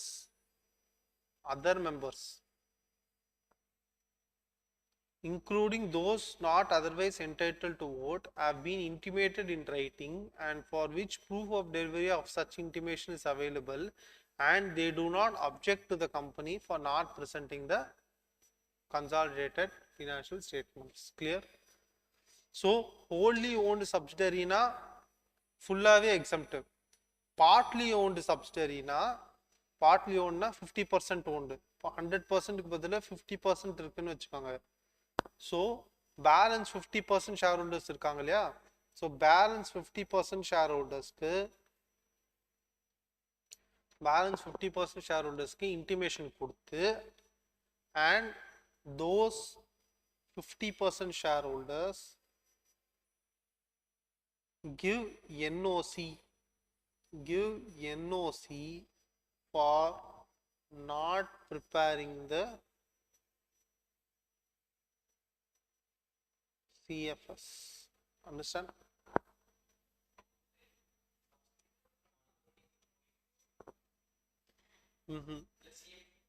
CFS prepare பண்ண வேண்டாம். First எந்த company CFS prepare பண்ணும்? Holding company. அது wholly owned சப்சிடரியா இருந்துச்சுன்னா holding company CFS prepare பண்ண வேண்டாம். Exemption இருக்கு. Partly owned company 50% தான் ஸ்டேக் வச்சிருக்காங்கன்னா அந்த பேலன்ஸ் 50% ஷேர் ஹோல்டர்ஸ்க்கு இன்டிமேஷன் கொடுக்கணும் அண்ட் அவங்க வந்து ஒரு NOC கொடுக்கணும். இந்த மாதிரி நீங்க வந்து ப்ரிப்பேர் பண்ண வேண்டாம் அப்படின்னு சொல்லிட்டு கம்பெனி B CFS ப்ரிப்பேர் பண்ண வேண்டாம் அப்படின்னு சொல்லிட்டு அவங்க NOC கொடுத்தாங்கன்னா கம்பெனி B வந்து CFS ப்ரிப்பேர் பண்ண வேண்டாம்.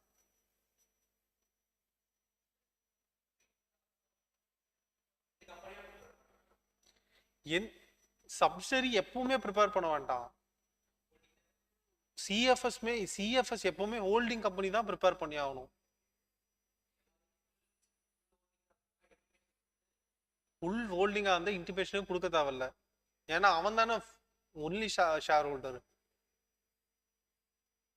இப்போ நீங்க கம்பெனி A நான் company B I am your wholly own சப்சிடரினா என்ன அர்த்தம்? You are holding 99.99% share holding on me. So நீங்க எதுக்கு உங்களுக்கே இன்டிமேஷன் கொடுக்கணும்?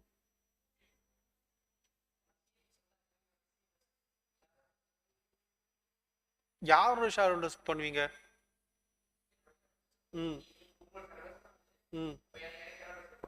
ஆமா. அதுதான் சொல்ற தேவையில்லைன்னு. உங்க ஷேர் ஹோல்டர்ஸ்க்கும் நீங்க CFS ப்ரிப்பேர் பண்ண தேவையில்ல. ஏன்னா நீங்க வந்து ஹோல்லி ஓன் சப்சிடரியா இருக்கு. அது other companies wholly own subsidiary. So உங்க ஷேர் ஹோல்டர்ஸ்க்கு நீங்க CFS கொடுக்கணும்னு அவசியம் இல்லை. You are exempted. ஓகே. இப்போ நீங்க வந்து பார்ட்லி 50% தான் நீங்க வச்சிருக்கீங்க இன்னொரு கம்பெனியில. Let's say I am company C. So என்கிட்ட வந்து 50% தான் ஷேர் ஹோல்டிங் வச்சிருக்கீங்க. சாரி 50% இல்லை 51%. ஸோ நீங்க இப்போ நான் சப்சிடரி ஆயிட்டேனா, இப்போ 49% ஷேர் ஹோல்டர்ஸ் இருப்பாங்கல்ல, என்னோட 49 கம்பெனி சிக்கு 49% ஷேர் ஹோல்டர்ஸ் இருப்பாங்கல்ல, அவங்களுக்கு நீங்க ஒரு ஒரு நோட்டீஸ் கொடுத்து எங்களுக்கு எக்ஸம்ஷன் வேணும், நீங்க என்ஓசி கொடுங்கன்னு சொல்லி கேட்டு அவங்க அந்த 49% ஷேர் ஹோல்டர்ஸ் என்ஓசி கொடுத்தாங்கன்னா நீங்க சிஎஃப்எஸ் ப்ரிப்பேர் பண்ண வேண்டாம். ம் ம் அண்டர்ஸ்டாண்ட். இப்போ திரும்ப படிங்க அந்த அந்த பாயிண்ட். இல்ல ஃபுல்லா அந்த ஸ்டார்டிங் 2 லைன்ஸ்.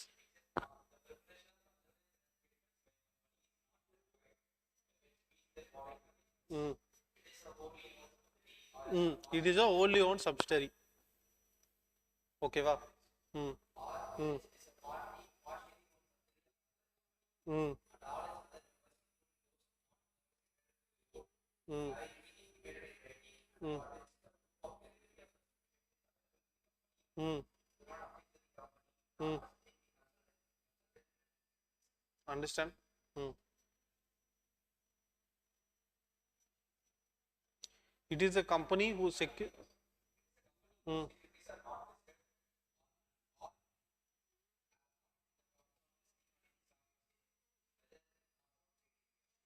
ம்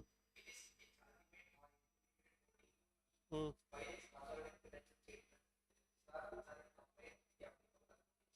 ம் இந்த பாயிண்ட் வந்து எஸ்பிஓன்னு ஒரு கான்செப்ட் இருக்கு. ஓகேவா? சிக்னிஃபிகண்ட் பெனிஃபிஷியல் ஓனர் அப்படின்னு சொல்லி ஒரு கான்செப்ட் இருக்கு. அந்த கான்செப்ட் வரும்போது இந்த இந்த பாயிண்ட் வந்து I will explain to you. அங்கதான் வந்து பெனிஃபிஷியல் ஓனர் யாரு, அல்டிமேட் பெனிஃபிஷியல் ஓனர் யாருன்றது ஒரு ஒரு சின்ன கான்செப்ட் இருக்கு.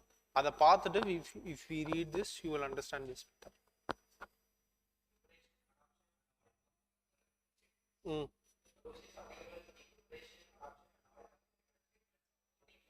ம் ஸோ தட் மீன்ஸ் என்னன்னா, ஸ்டாண்ட் அலோன் ஃபினான்ஷியல் ஸ்டேட்மெண்ட்ஸ்க்கு அப்ளை ஆகுறது எல்லாமே கன்சாலிடேட்டட் ஃபினான்ஷியல் ஸ்டேட்மெண்ட்ஸுக்கும் அப்ளை ஆகும்.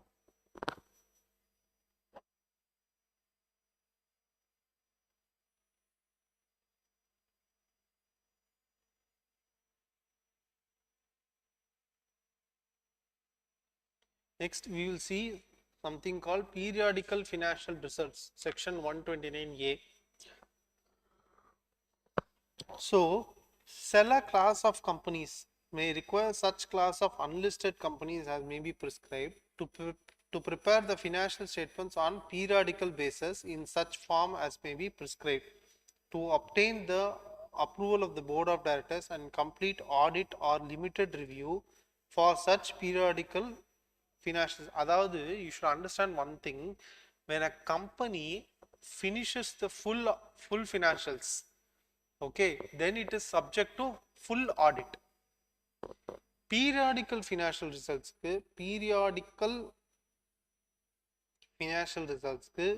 it is subjected to only limited review report. Understand? It is subjected to only limited review report. File a copy with the registrar within a period of 30 days from the date of such fees as may be prescribed.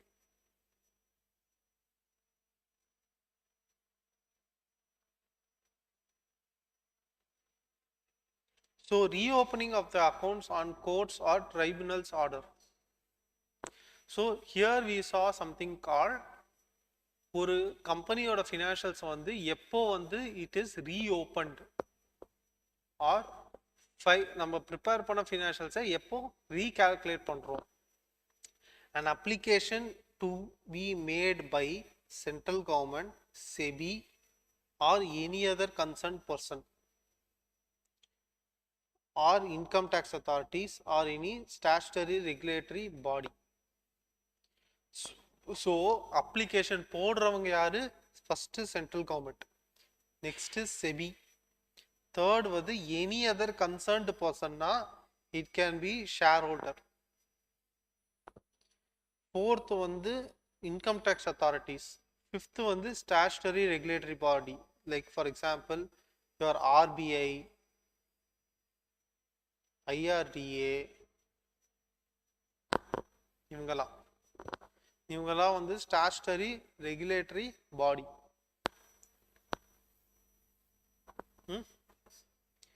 யார் to whom it is made? It is made to court or tribunal. So high court or NCLT or NCLAT. court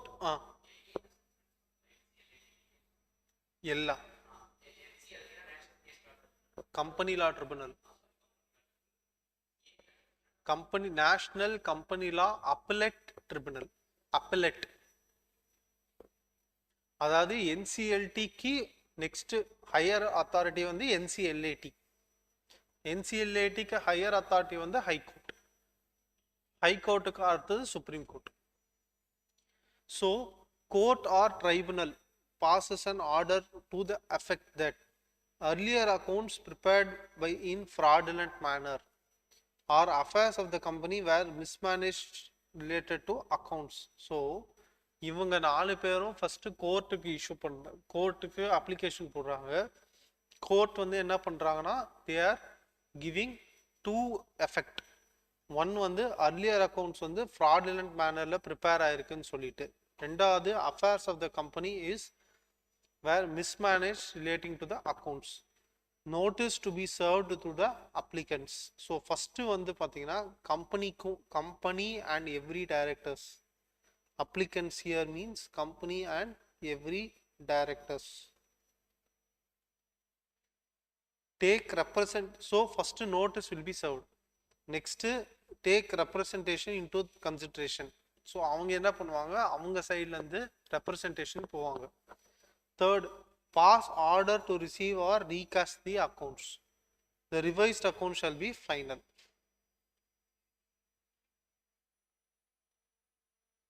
Understand?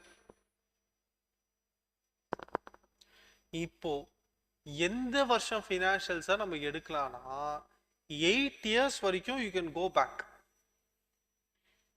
So if you are as on today, இன்னிலிருந்து 8 years வரைக்கும் முன்னாடி இருக்கிற ஃபினான்ஷியல் ஸ்டேட்மெண்ட்ஸை we can reopen, open பண்ணலாம்.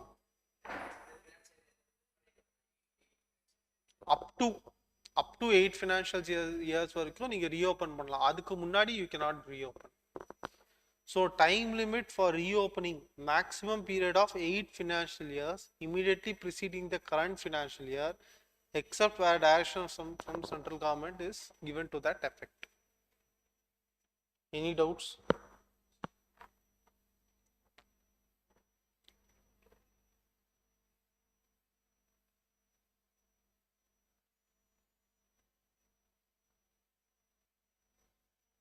Next, voluntary revision of the financial statements or board's report. So voluntary revision, கம்பெனியே வந்து R கம்பெனியோட டைரக்டர்ஸ்க்கே வந்து கம்பெனியோட ஃபினான்ஷியல்ஸ் வந்து ப்ராப்பராக ப்ரிப்பேர் பண்ணல, அதாவது அக்கௌண்டிங் ஸ்டாண்டர்ட்ஸ் படி ஃபாலோ பண்ணல அப்படின்னா they can prepare the revised financial statements. If it appears to the directors of the company that the financial statements and board's report are not in compliance of section 129 and 134, then they can prepare the revised financial return and revised board's report for any 3 previous years. So up to 3 previous years வரைக்கும் தான், up to preceding 3 financial years the company can do voluntary revision. The company can do voluntary revision.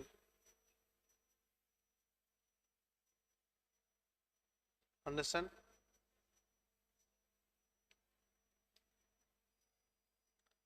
So first and foremost வந்து they need to apply on approval or order of the tribunal என்றது first company should file an application to tribunal, to NCLT or NCLAT. Then NCLAT will pass order, will give approval. Then revised form AOC4 will be filed. Then file the order copy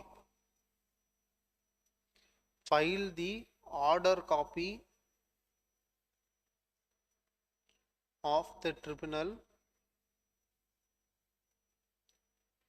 in form INC 28.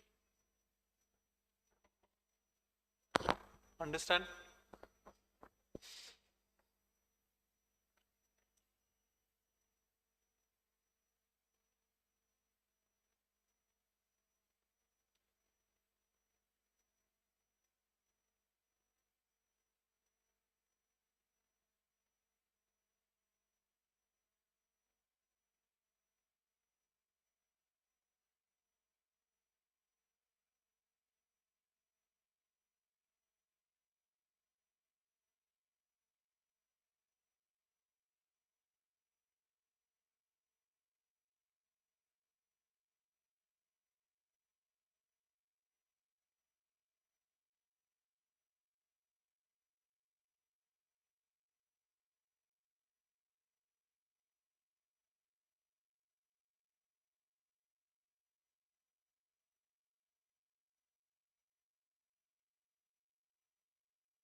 Can you read?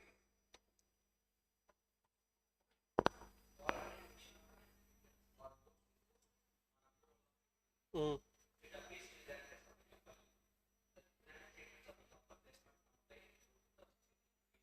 Mm. Mm.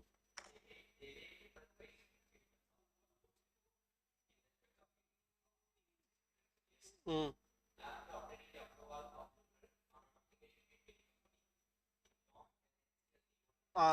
So இந்த company வந்து application file பண்ணுறாங்கன்னு சொல்லியிருந்தேன் இல்லையா, இந்த file and application with NCLT or NCLAT. இந்த form வந்து NCLT 1, இந்த form வந்து NCLT 1, அந்த ஃபார்மில் தான் அப்ளிகேஷன் ஃபைல் பண்ணுவாங்க. Within 14 days of decision taken by the board, within within 14 days from board resolution.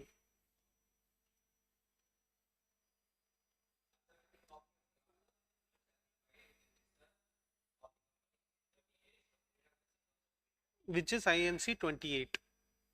And the form on the INC 28.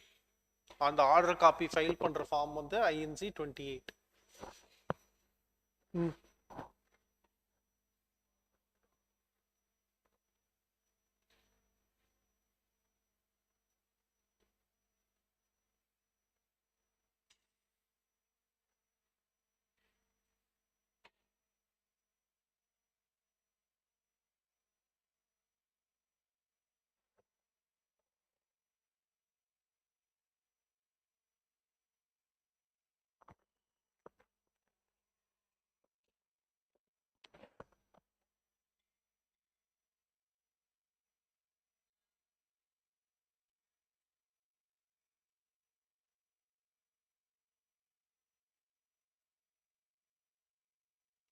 So the note ரொம்ப முக்கியம். So first if you see the note,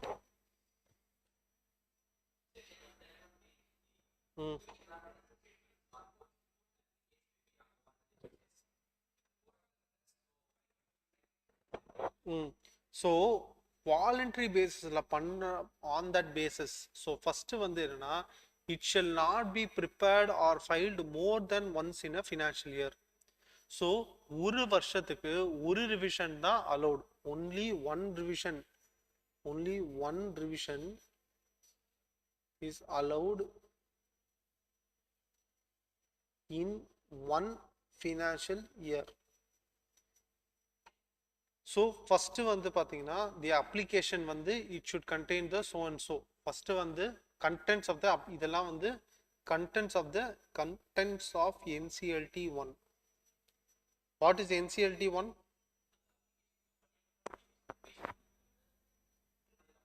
correct. So first வந்து எந்த ஃபினான்ஷியல் இயர்ன்றதை சொல்லணும். Second வந்து name and contact details of the managing director, CFO and company secretary of the company. Next audit பண்ண ஃபினான்ஷியல்ஸ்னா name of the auditor.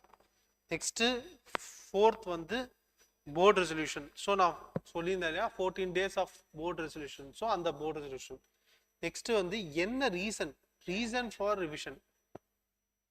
Sixth வந்து in case the majority of directors or auditors have been changed immediately before the decision is taken, then the company shall disclose such facts. So ஒரு director அப்போ இருந்த டைரக்டர்ஸ்லாம் மாறிட்டாங்க, இல்லை அப்போ இருந்த ஆடிட்டர்லாம் இப்போ இல்லை அப்படின்னா எந்த பழைய ஆடிட்டர் புது ஆடிட்டர் அந்த டீட்டெயில்ஸ் எல்லாமே you need to mention in the application. So the company shall advertise the application at least 14 days before the date of hearing. So newspaper publication.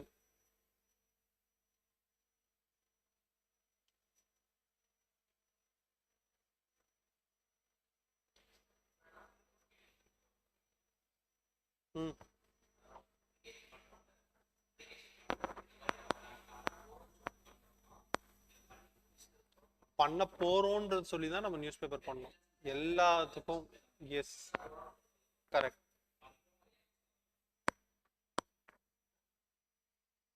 The tribunal shall issue notice to the auditor of the original financial statements and heard him.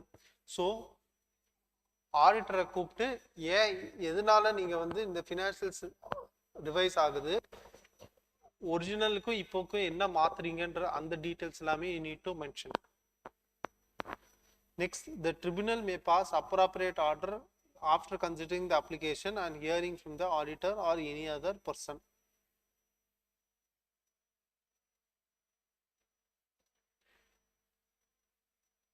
Next, on receipt of approval from the auditor, a general meeting. Again, you need to revise பண்ணும்போது you need to call for a general meeting. So, calling of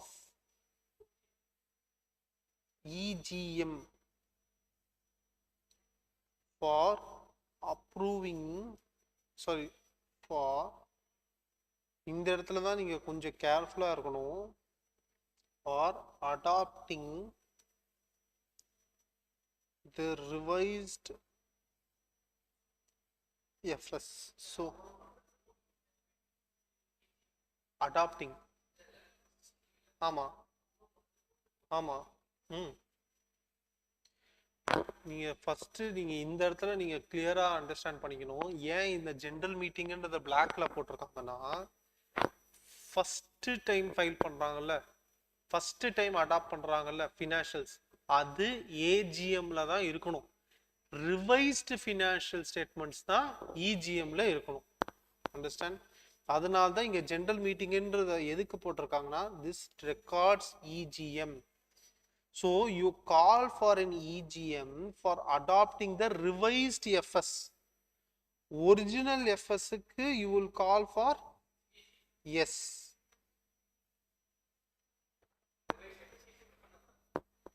Revised FS எப்படி பண்ண முடியும்?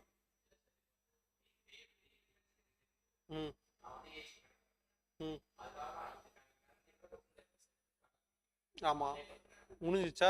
AGM முடிஞ்சிருச்சா?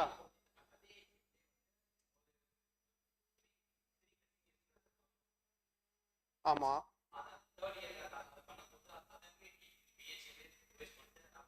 பழைய வருஷத்துக்கு பண்ணலாம், அந்த வருஷத்துக்கு பண்ண முடியாது. பழைய வருஷத்துக்கு நீங்க ஏஜிஎம்ல கொண்டு வரலாம். அதுதான் இங்க ஜெனரல் மீட்டிங்னு எதுக்கு சொல்றாங்கன்னா அது ஏஜிஎம் ஆர் இஜிஎம். ஆனா பெரும்பாலும் அது இஜிஎம்ல தான் நடக்கும், ஏஜிஎம்ல நடக்காது. அந்தந்த வருஷத்துக்கு மாத்தினாங்கன்னா, பழைய வருஷத்துக்கு மாத்தினாங்கன்னா நீங்க நெக்ஸ்ட் ஏஜிஎம்ல கூட நீங்க இது பண்ணிக்கலாம். நீங்க in the general meeting, the revised financial statement, statement of directors, statement of auditors may be put up for consideration before the decision is taken on adoption of the revised financial statements. Understand? On approval, the revised statements along with the revised format will be filed with the registrar within 30 days from the date of approval of the general meeting, form EOC 4.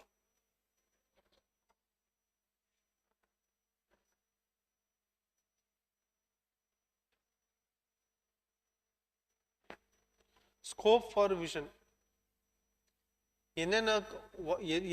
On what basis are we revising the FS?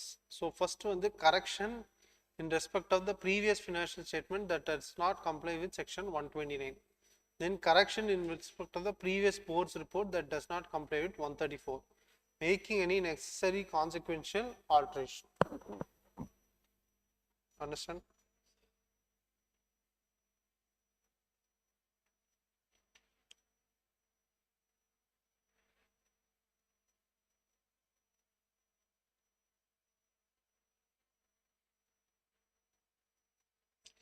So next in the NFRA concept வந்து பாத்தீங்கன்னா, so this NFRA basically you constituted to keep a check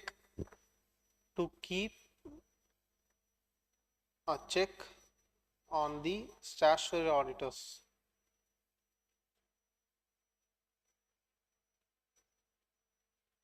Understand? So the NFRA the central government by constitute a NFRA to provide for matters relating to accounting and auditing standards under this act.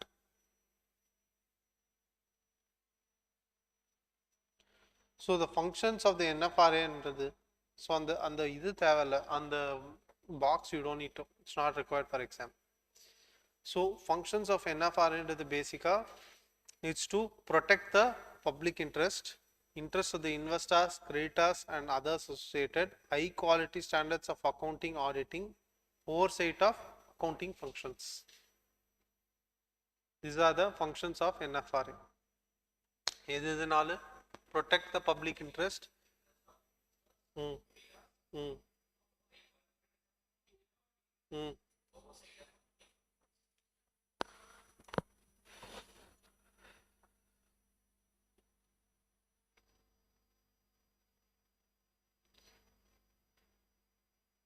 So first one, they will maintain, the authority will maintain the details of the particulars of auditors appointed in the companies and bodies that are governed by NFRS.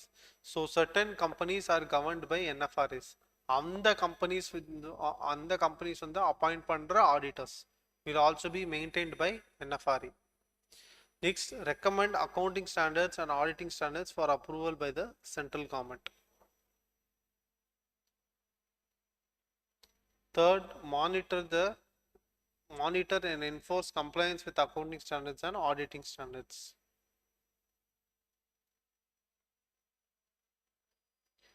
Oversee the quality of service of the professions associated with compliance, ensuring compliance and such standards, and suggest measures for improving in the quality of service. So basically வந்து பார்த்தீங்கன்னா it's a regulatory function தான். எல்லாமே கரெக்டாக பண்ணுறாங்களா, accounting ஸ்டாண்டர்ட்ஸ்லாம் ப்ராப்பராக maintain ஆகுதா, ஃபினான்ஷியல்ஸ்லாம் ப்ராப்பராக comply பண்ணுறாங்களா அக்கௌண்டிங் ஸ்டாண்டர்ட்ஸோட. ஸோ இதெல்லாம் தான் NFRAயோட இது ரெகுலேட்டரி பவர்ஸ். எதுவுமே வேண்டாம், பாக்ஸில் எதுவுமே தேவையில்லை.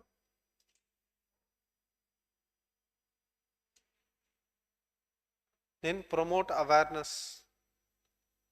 Cooperate with national and international organizations, perform such other functions as may be necessary or incidental to the other aforesaid functions and duties.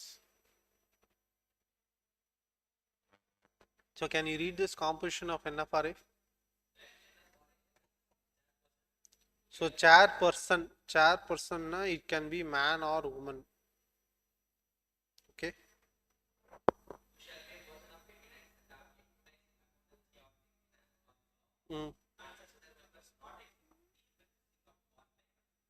So maximum less than or equal to 15.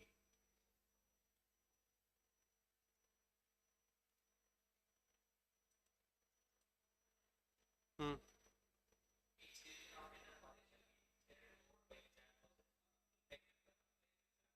Hmm.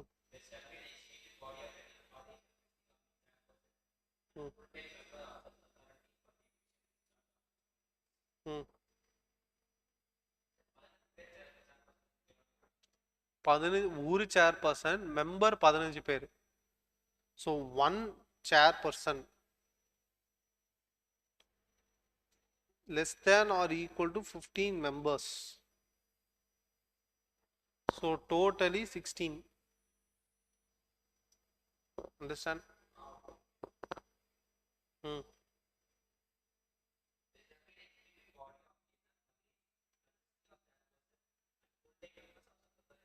Hmm. Okay. Hmm. Powers to investigate.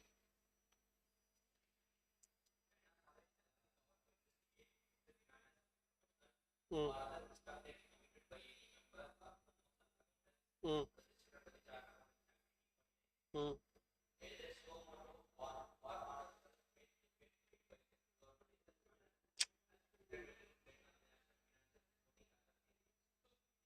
So மெயினாக வந்து என்னன்னா misconduct நான் போட்டிருந்தேன் இல்லையா ஸ்டார்டிங்கில் to keep a check on the statutory ஆடிட்டர்ஸ்னு to keep a check on the statutory ஆடிட்டர்ஸ்னு so பேசிக்காக அவங்க ஏதாவது மிஸ்காண்டக்ட் பண்ணுறாங்களா இல்லையான்னு செக் பண்ணுறதுக்கு தான் இந்த என்எஃப்ஆர்ஏ. நெக்ஸ்ட் வந்து quasi judicial body. So quasi judicial பவர்ஸ்னா it acts like a court, acts like a court, but it is not a court. அதுக்கு பேர் தான் குவாசி ஜுடிஷியல் பாடி. ஒரு கோர்ட்டுக்கு இருக்கிற எல்லா பவர்ஸும் என்எஃப்ஆர்ஏக்கு இருக்கு, ஆனால் என்எஃப்ஆர்ஏ ஒரு கோர்ட் கிடையாது. அண்டர்ஸ்டாண்ட்?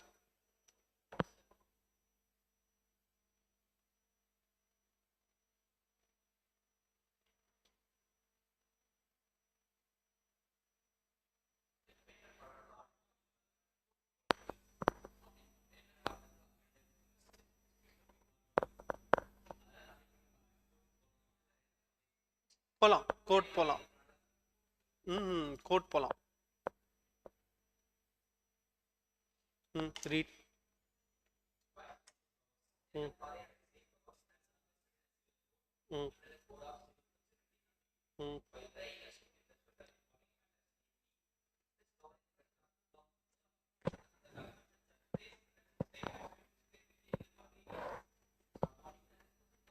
ம். ம்.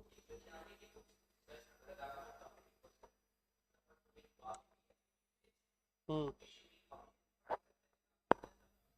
ஓகே. ஸோ ஃபஸ்ட்டு வந்து ஏதாச்சும் ஒரு இதை வந்து டிஸ்கவர் பண்ணலாம். டிஸ்கவர் பண்ணி இந்த டாக்குமெண்ட்ஸை ப்ரொவைட் பண்ணுங்க, அந்த டாக்குமெண்ட்ஸை ப்ரொடியூஸ் பண்ணுங்கன்னு சொல்லலாம். செகண்ட் வந்து யார் வேணாலும் கூப்பிடலாம், சம்மன் பண்ணலாம். இந்த ஆடிட்டரை கூப்பிட்டுட்டு வாங்க, அந்த வருஷத்துக்கு அந்த ஆடிட்டரை கூப்பிட்டுட்டு வாங்க அப்படின்னு சொல்லி கூப்பிட்டு என்கொயர் பண்ணலாம். தேர்ட் வந்து இன்ஸ்பெக்ட் பண்ணலாம். ஃபோர்த் வந்து commission or issuing commission for examining of witness. ஏதாவது விட்னஸை கிராஸ் எக்ஸாமினேஷன் பண்ணுறது, கொஸ்டின் பண்ணுறது, அதெல்லாம் பண்ணலாம். Power to make order. Where any professional misconduct is proved, the NFRA shall have the power to make order for giving the penalty. So penalty 1 lakh rupees minimum, maximum 5 times of the fees received. Firm on the 5 lakh rupees, 10 times of the fees received. Debarring from the debar from practice, minimum period 6 months, maximum period 10 years. So appeal against NFRA. So appeal against NFRA, you can go to NCLAT. Okay.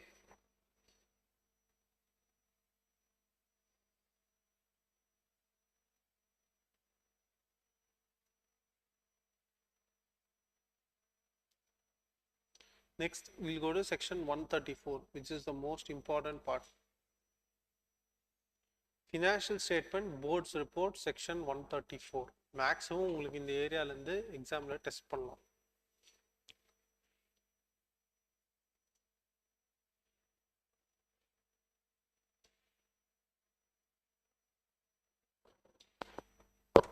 Do you have water?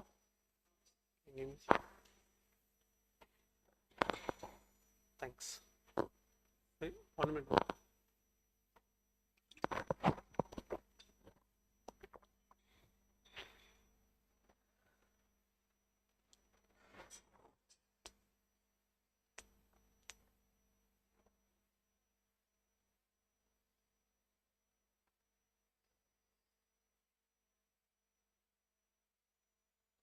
So signing off financial statements. So நான் சொல்லியிருந்தேன் இல்லையா, financial ஸ்டேட்மெண்ட்ஸை பேசிக்காக யார் sign பண்ணுவாங்க? Signing off financial statements first வந்து chairperson.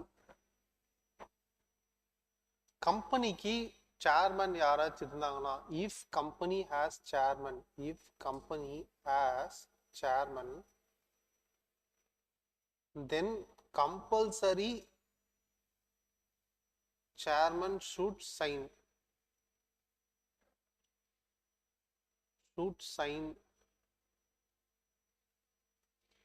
the FS. If company does not have chairman, then FS to be signed by 2 directors. Okay.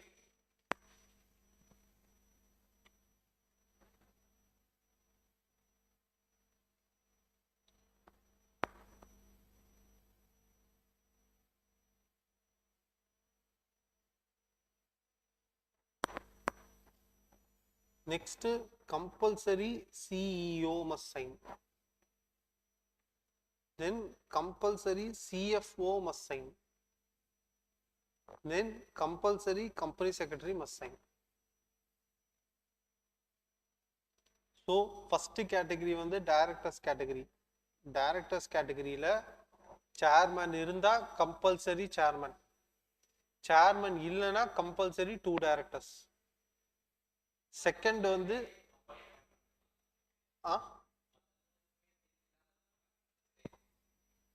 CEO இருந்தாங்கன்னா CEO, CEO இல்லைன்னா தேவையில்லை.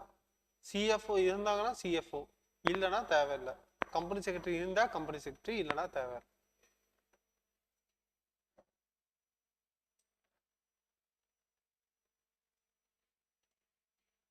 So can you read this?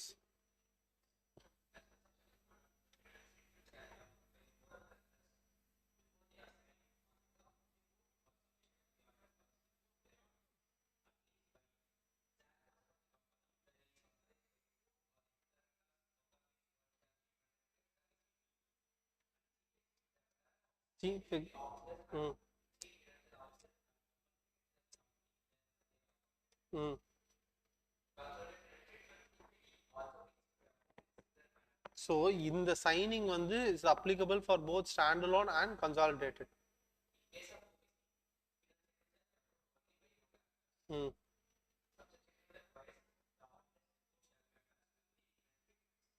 So auditors report, independent auditors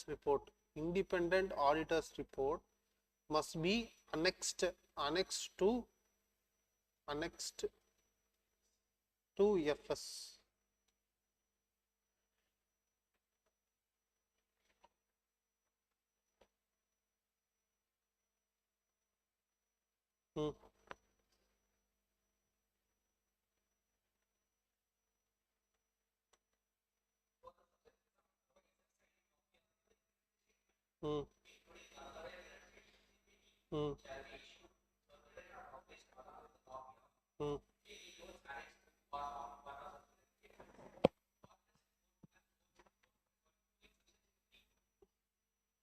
Read the illustration.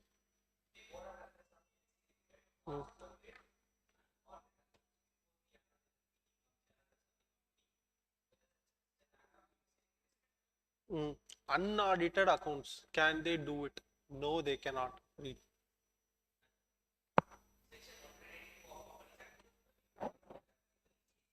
Mm, mm, mm,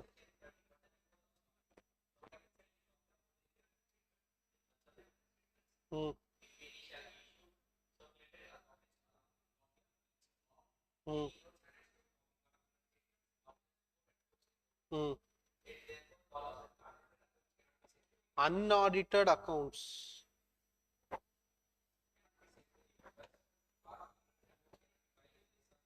Mm,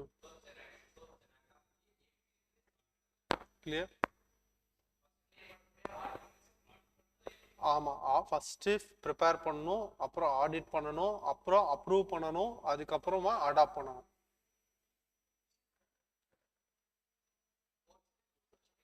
இது no, this I will take. So board's ரிப்போர்ட்ன்றது என்னன்னா, this is a report which is prepared by the directors of the company.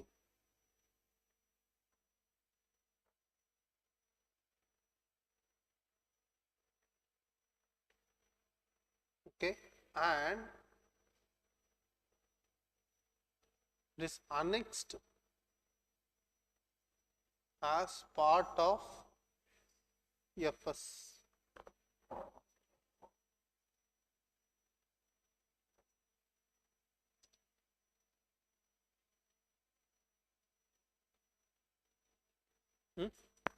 Contents of board's report. இதுதான் first and foremost வந்து the web address, if any, where annual return referred has been placed. So first வந்து annual returnறது we just saw MGT 7. இந்த annual return வந்து எல்லா company, அதாவது private limited companies தவிர மற்ற companies எல்லாமே வெப்சைட்டில் பிளேஸ் பண்ணணும். அந்த வெப்சைட் அட்ரஸை வந்து இந்த போர்ட்ஸ் ரிப்போர்ட்டில் மென்ஷன் பண்ணணும். அண்டர்ஸ்டாண்ட்? புரிஞ்சுதா? Next, number of meetings of the board.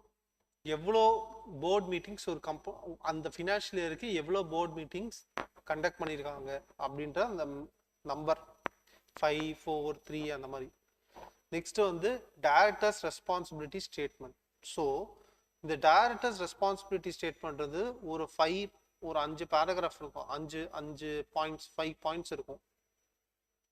இந்த 5 பாயிண்ட்ஸ் வந்து பேசிக்காக என்னென்ன 5 பாயிண்ட்ஸ்னா, ஐ திங்க் உங்களுக்கு இன்டெப்த்தாக இருக்கா இல்லையான்னு தெரியல.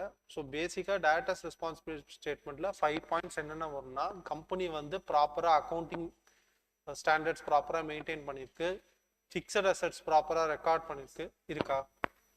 ஸோ ஓகே, அப்போ then we will see that in detail. So இந்த directors responsibility statement first mention பண்ணிடணும். நெக்ஸ்ட்டு வந்து details in respect of frauds or which are reported by the auditors. So auditors ஏதாவது frauds report பண்ணியிருந்தாங்கன்னா அந்த எந்தெந்த points, qualified opinion, இது வந்து qualified opinion. உங்களுக்கு ஆடிட்டிங் சாப்டர் இருக்கும்ல, auditing topic, qualified opinion given by the auditors.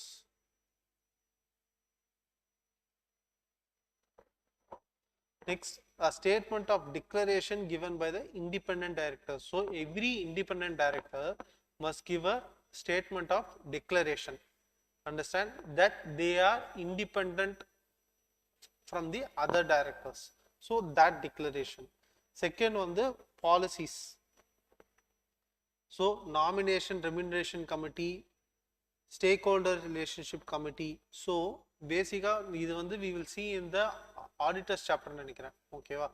So சில companies வந்து இந்த என்ஆர்சி அண்ட் எஸ்ஆர்சின்னு 2 கமிட்டி இருக்கு. ஓகேங்களா? ஸோ இந்த என்ஆர்சி எஸ்ஆர்சின்ற கமிட்டிஸ் வந்து கான்ஸ்டியூட் பண்ணணும். ஸோ அப்படி கான்ஸ்டியூட் பண்ணுறாங்கன்னா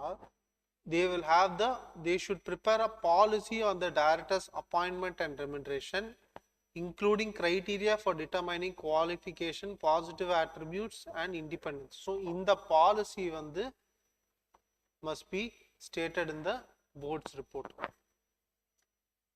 Next, இது வந்து any remark, any adverse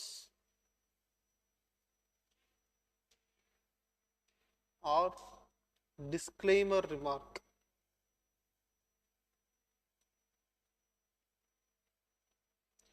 So explanation or comments by the auditors or by the company secretary in practice in secretarial audit report. So இது வந்து independent auditors report, இது வந்து secretarial auditors report.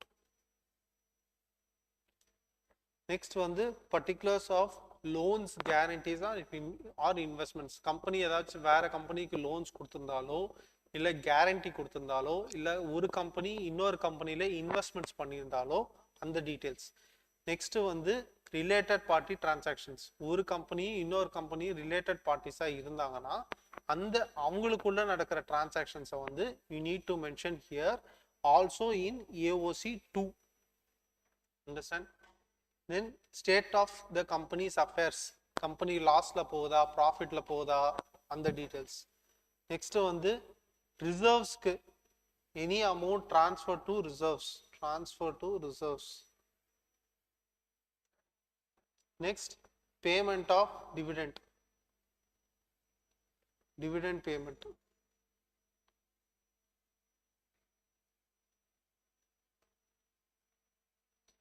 Then this point is material changes which is affecting, அதாவது company financials prepare பண்ணதுலேருந்தும் இல்லை அந்த event ஆனதுலேருந்து இதுக்கு நடுவில் இருக்கிற மெட்டீரியலான ஏதாவது சேஞ்சஸ் நடந்துச்சுன்னா, மெட்டீரியலான ஏதாவது இம்பேக்ட் நடந்துச்சுன்னா those details also must be mentioned in the board's report.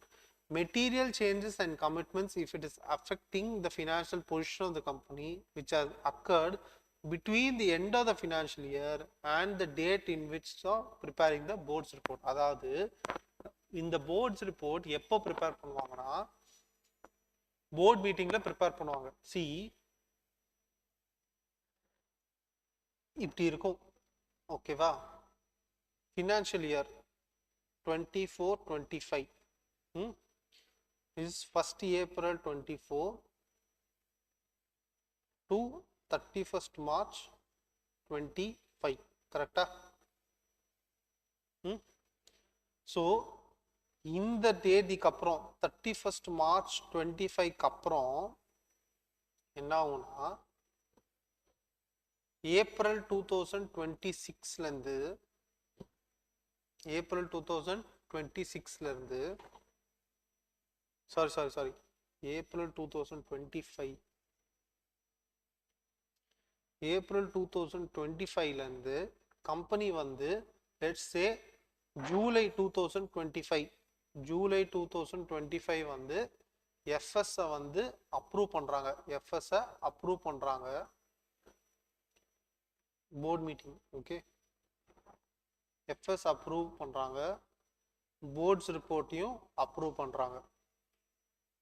So இந்த 31st March 25க்கும் ஜூலை 25க்கும் எத்தனை மந்த் இருக்கு? ஏப்ரல், மே, ஜூன், ஜூலை, 4 மாதம். இந்த 4 மாசத்துக்குள்ள லெட்ஸ் சே கம்பெனிக்கு வந்து மேஜர் ஃபயர் ஆக்சிடென்ட் இல்ல ஒரு earthquake,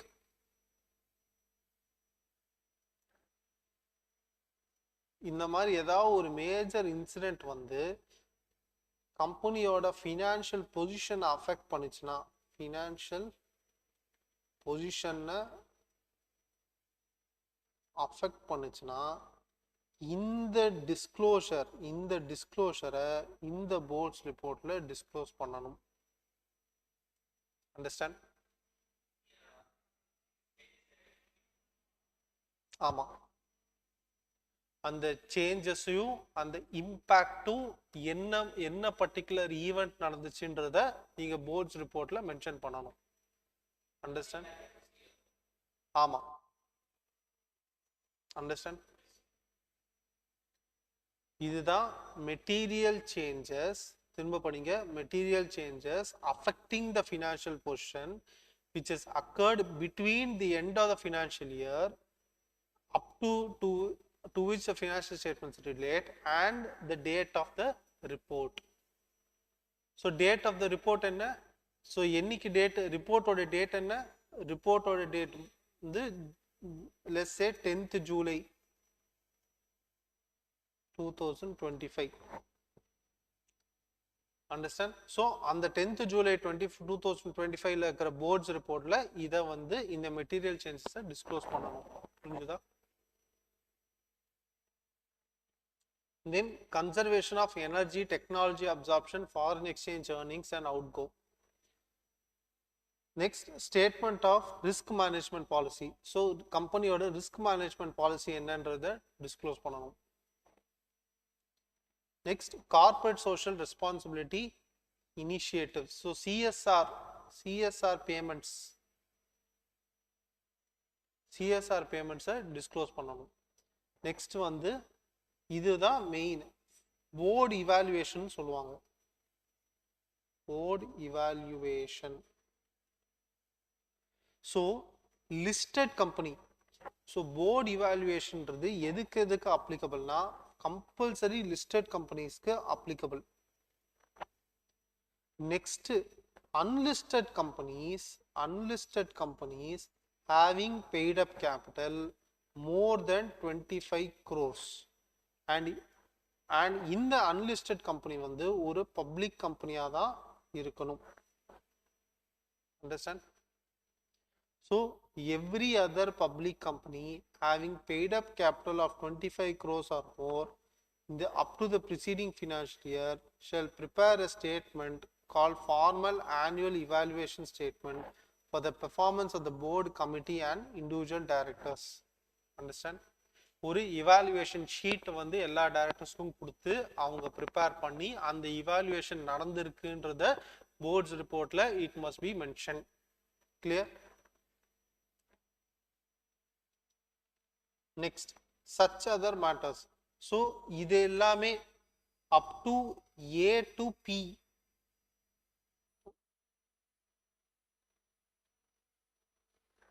A to P வந்து 134ல சொல்லியிருக்கு. செக்ஷன் 134ல நல்லா கவனிங்க. A to P வந்து செக்ஷன் 134ல சொல்லியிருக்கு.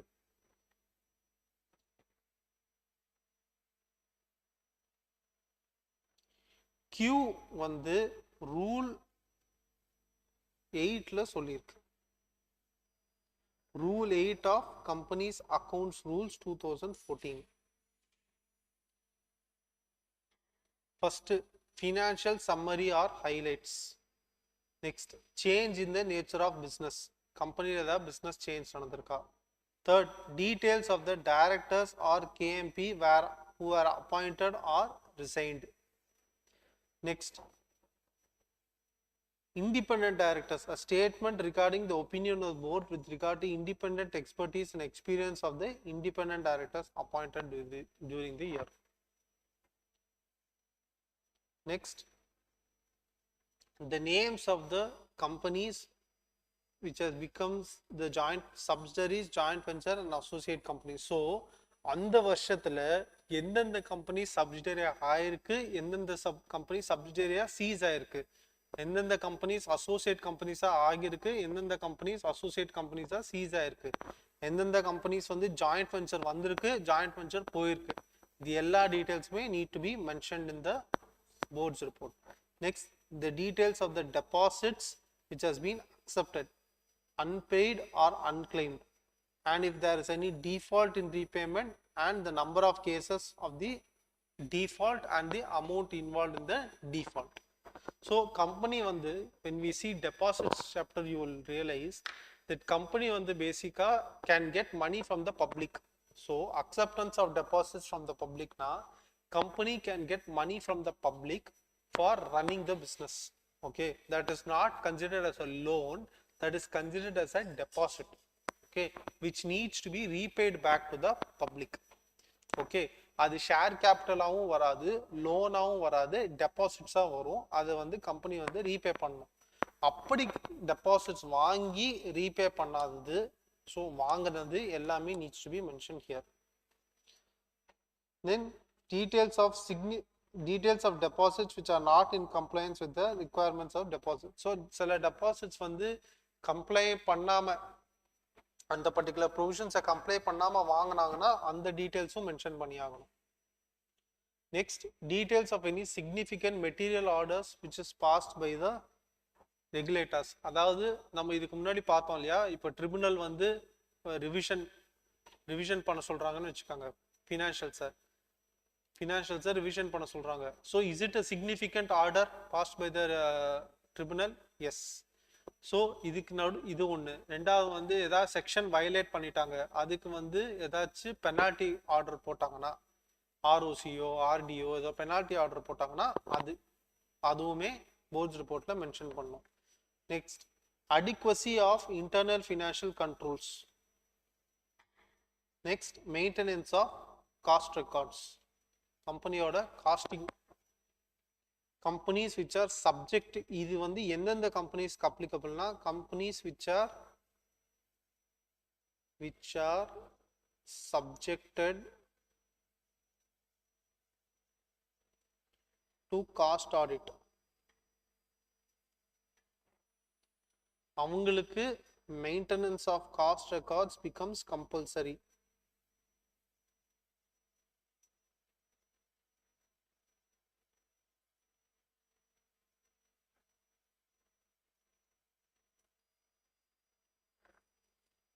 கிளியர்?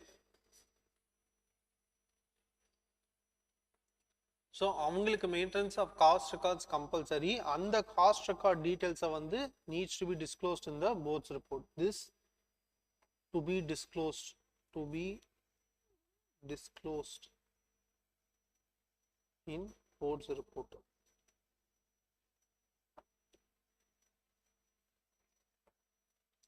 Next, ஒரு இன்டர்னல் கம்ப்ளைண்ட்ஸ் கமிட்டி ஃபார்ம் பண்ணணும். Okay, ICC to be formed for sexual harassment against women. So விமெனுக்கு நடக்கிற ப்ராப்ளம்ஸ், கம்பெனியில் விமெனுக்கு நடக்கிற ப்ராப்ளம்ஸை பேசுறதுக்கு ஒரு கமிட்டி ஃபார்ம் பண்ணணும். That is call internal complaints committee. அதில் the following details needs be mention: number of complaints of sexual harassment, number of complaints disposed, number of cases pending, எவ்வளோ வந்திருக்கு, எவ்வளோ டிஸ்போஸ் ஆகிருக்கு, எவ்வளோ ரிமைனிங் பேலன்ஸ் இருக்குது. Next, any application made by Insolvency Bankruptcy Code, IBC.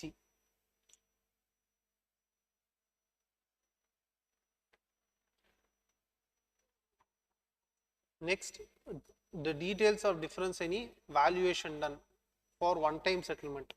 So, சில என்ன ஆகும்னா, சில டீட்டெயில்ஸ் வந்து கம்பெனி வந்து சில அமௌண்ட் வந்து they need to be paid, பேங்க்குக்கு they need to pay some amount. அது வந்து ஓடிஎஸ்ன்னு சொல்லுவாங்க. Bank will give a one time settlement offer, OTS ஆஃபர்னு சொல்லுவாங்க. வேர் நீங்கள் வந்து இப்போ ஃபார் எக்ஸாம்பிள் 1 crore நீங்கள் பே பண்ணணுன்னா பேங்க்குக்கு 50 lakhs இல்லை 70 lakhs பே பண்ணால் போதும், உங்களுக்கு 30 lakhs நாங்கள் வெய்வ் ஆஃப் பண்ணுறோம் அப்படின்னு பேங்க் வந்து சில ஓடிஎஸ் ஆஃபர் கொடுப்பாங்க. அந்த ஓடிஎஸ் ஆஃபர் ஏதாவது கொடுத்தாங்கன்னா அந்த அமௌண்ட், அந்த டிஃபரன்ஸ் அமௌண்ட் வந்து வேல்யூவேஷன் அமௌண்ட்டுக்கும் ஒன் டைம் செட்டில்மெண்ட் அமௌண்ட்டுக்கான டிஃபரன்ஸ் அமௌண்ட்டை you need to mention in the board's report. Next, Maternity Benefit Act full comply பண்ணிருக்கோம் for pregnant women, pregnant employees. அவங்களுக்கு வந்து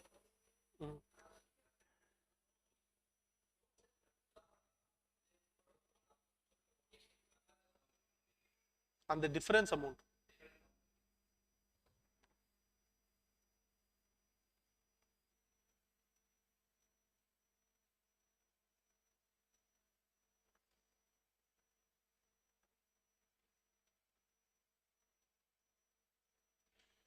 நெக்ஸ்ட் இதெல்லாம் பார்த்தீங்கன்னா this rule 8 is applicable. So section 134 and rule 8 is applicable to non-OPC and non-small company.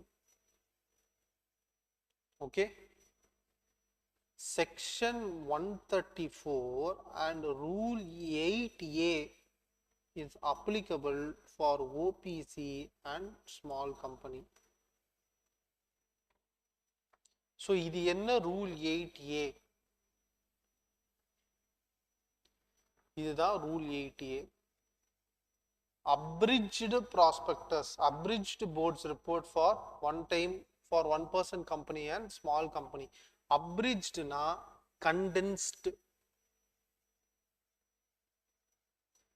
condensed board's report. Clear? so adile enna varuna ideல்லாம் தான் வரும்.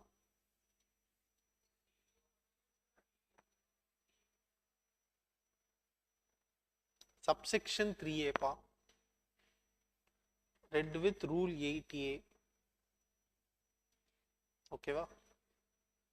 so first idhula enna irukum, web address adu mention பண்ணனும். next number of meetings of the board, director's responsibility statement, frauds, ஏதாச்சும் adverse remark, state of inter company's affairs, financial summary highlights, material changes, அப்புறம் வந்து directors who have appointed or resigned, any significant material orders, அதுக்கப்புறம் AOC2 related party transactions. இது மட்டும் disclose பண்ணா போதும். Bash இதெல்லாம் ஓபிசிக்கும் small கம்பெனிக்கு மட்டும்தான்.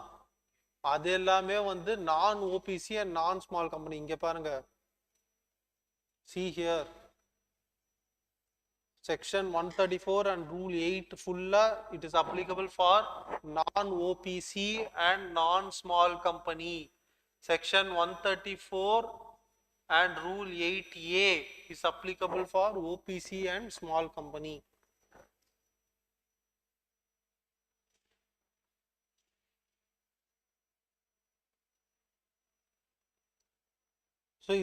So we'll see here what is this director's responsibility statement.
Can you read this director's responsibility statement? Mm.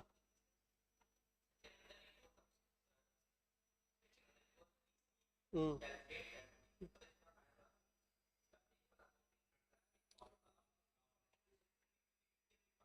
So first என்ன அவங்க ரெஸ்பான்சிபிலிட்டி, டிஆர்எஸ்ன்றது என்னன்னா அவங்க ரெஸ்பான்சிபிலிட்டி எடுத்துக்கிறாங்க.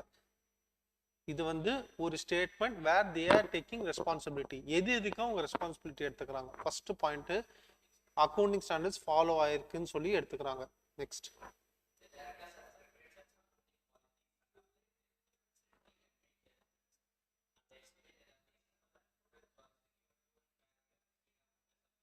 ஸோ இது எல்லாமே இந்த அக்கௌண்டிங் பாலிசிஸ் எல்லாமே வந்து ட்ரூ அண்ட் ஃபேர் வியூவா இருக்கு அப்படின்றத சொல்றாங்க.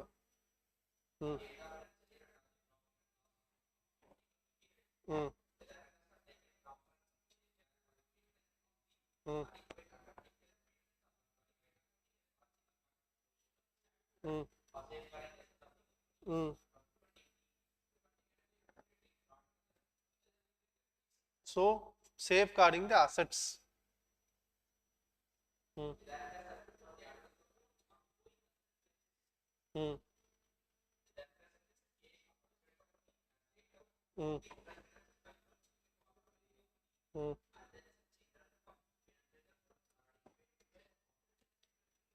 mm,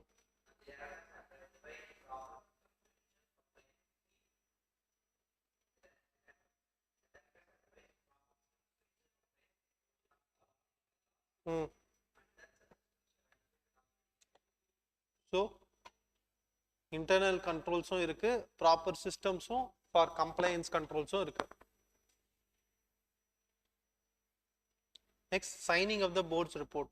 so board's report financial sign பண்ற மாதிரி போர்ட்ஸ் ரிப்போர்ட்டுமே சைன் பண்ணியிருக்கணும். யார் சைன் பண்ணியிருக்கணும்?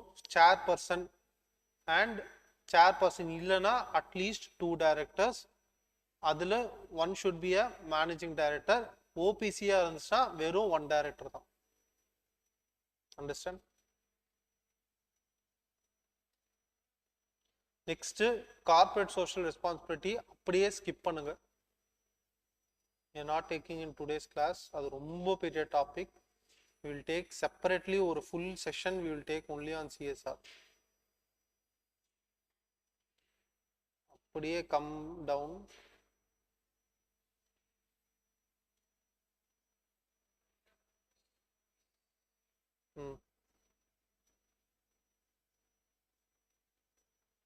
ஸோ யாருக்கெல்லாம் செக்ஷன் 136 says யாருக்கெல்லாம் ஃபினான்ஷியல் ஸ்டேட்மெண்ட்ஸ் தேவைப்படுது, யாருக்கெல்லாம் அனுப்பணும். So copy of the financial statements including the consolidated financial statements, auditors report and every other document annexed. Every other டாக்குமெண்ட்னா board's report, secretarial audit report, internal audit report எல்லாமே must be laid before the company in the general meeting. Understand? AGM la வைக்கணும். Separate copy, company having subsidiaries, they will have a separate copy of audited or unaudited financial statements as the case may be, and it should be given to any person who asks for it. So யாருக்கெல்லாம் கொடுக்கணும்? To every member of the company. So every shareholder. Next to every trustee, debenture holder or debenture trustee.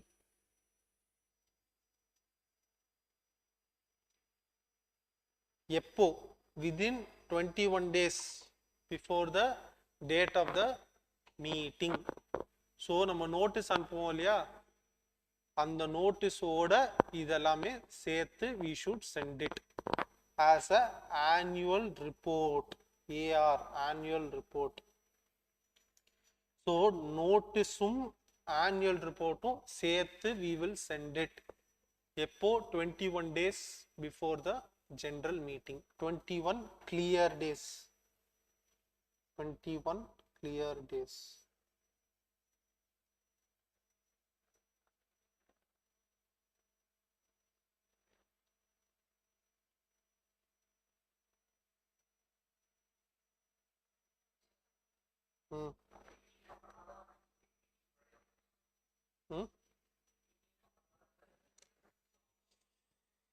புரியல.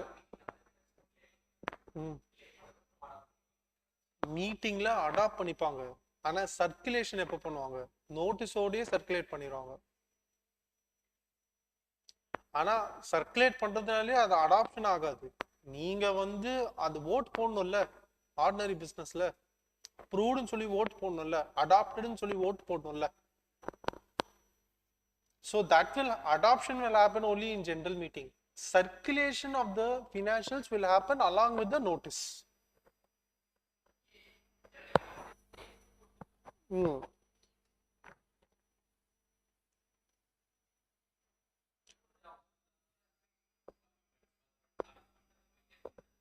Exactly. Mode and manner of circulation. So every company, so listed companies ka compulsory. Public companies having a net worth of 1 crore and turnover of more than 10 crores may be sent by electronic mode. If they are holding in DMAT form na email ID. If they are holding other than DMAT format na physical mode. Understand?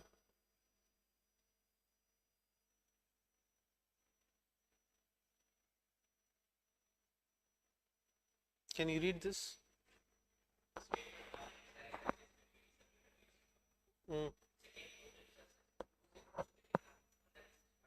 Mm. Mm. Mm.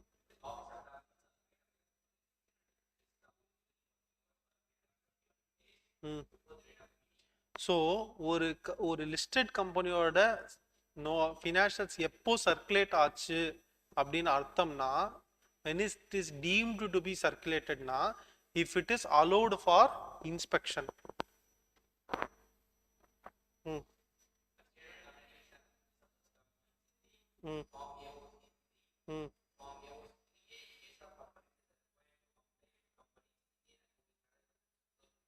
Hmm.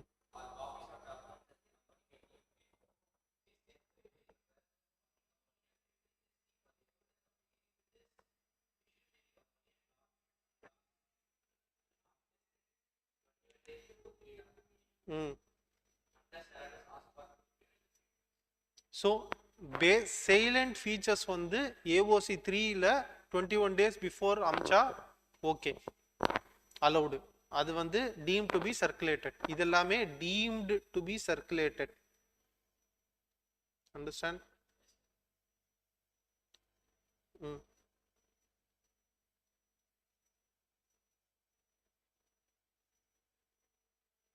Posting of the website.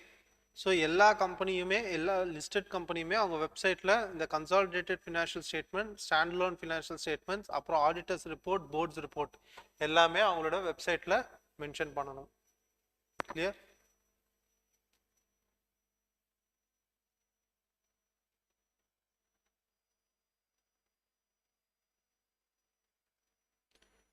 So if there is any contravention, then initial penalty of 25,000 in every officer shall be liable to a penalty of 5,000.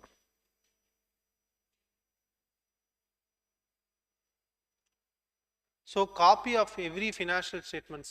So copy of every financial statements வந்து 30 days from the date of AGM form AOC4 to be filed with ROC within 30 days from date of AGM. Understand?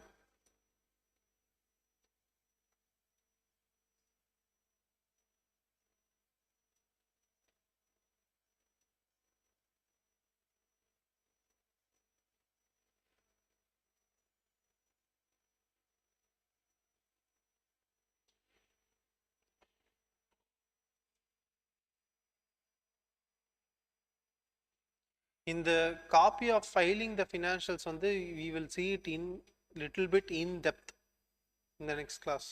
Okay, இன்னும் கொஞ்சம் in depth பார்க்கலாம். ஏன்னா அது வந்து you will have XBRL also in it. XBRLனு ஒரு concept இருக்கு. So எந்தெந்த கம்பெனிஸ்க்கு XBRL வரும், எந்தெந்த கம்பெனிஸ்க்கு நான் XBRL. ஸோ இந்த இது வந்து கொஞ்சம் டீட்டெயில்டாக we will see in the next class. So CSR and this part we will see in the next class. அதோட this chapter is closed. And next class we will start with auditors. Auditors na internal auditors will come in auditors. So with this we'll wind up the class for today here. So next class we will see when they are allocating, we'll have the next class on that. Yes, it is almost done. Provided. Ama channel kudukuren sonni. I'll give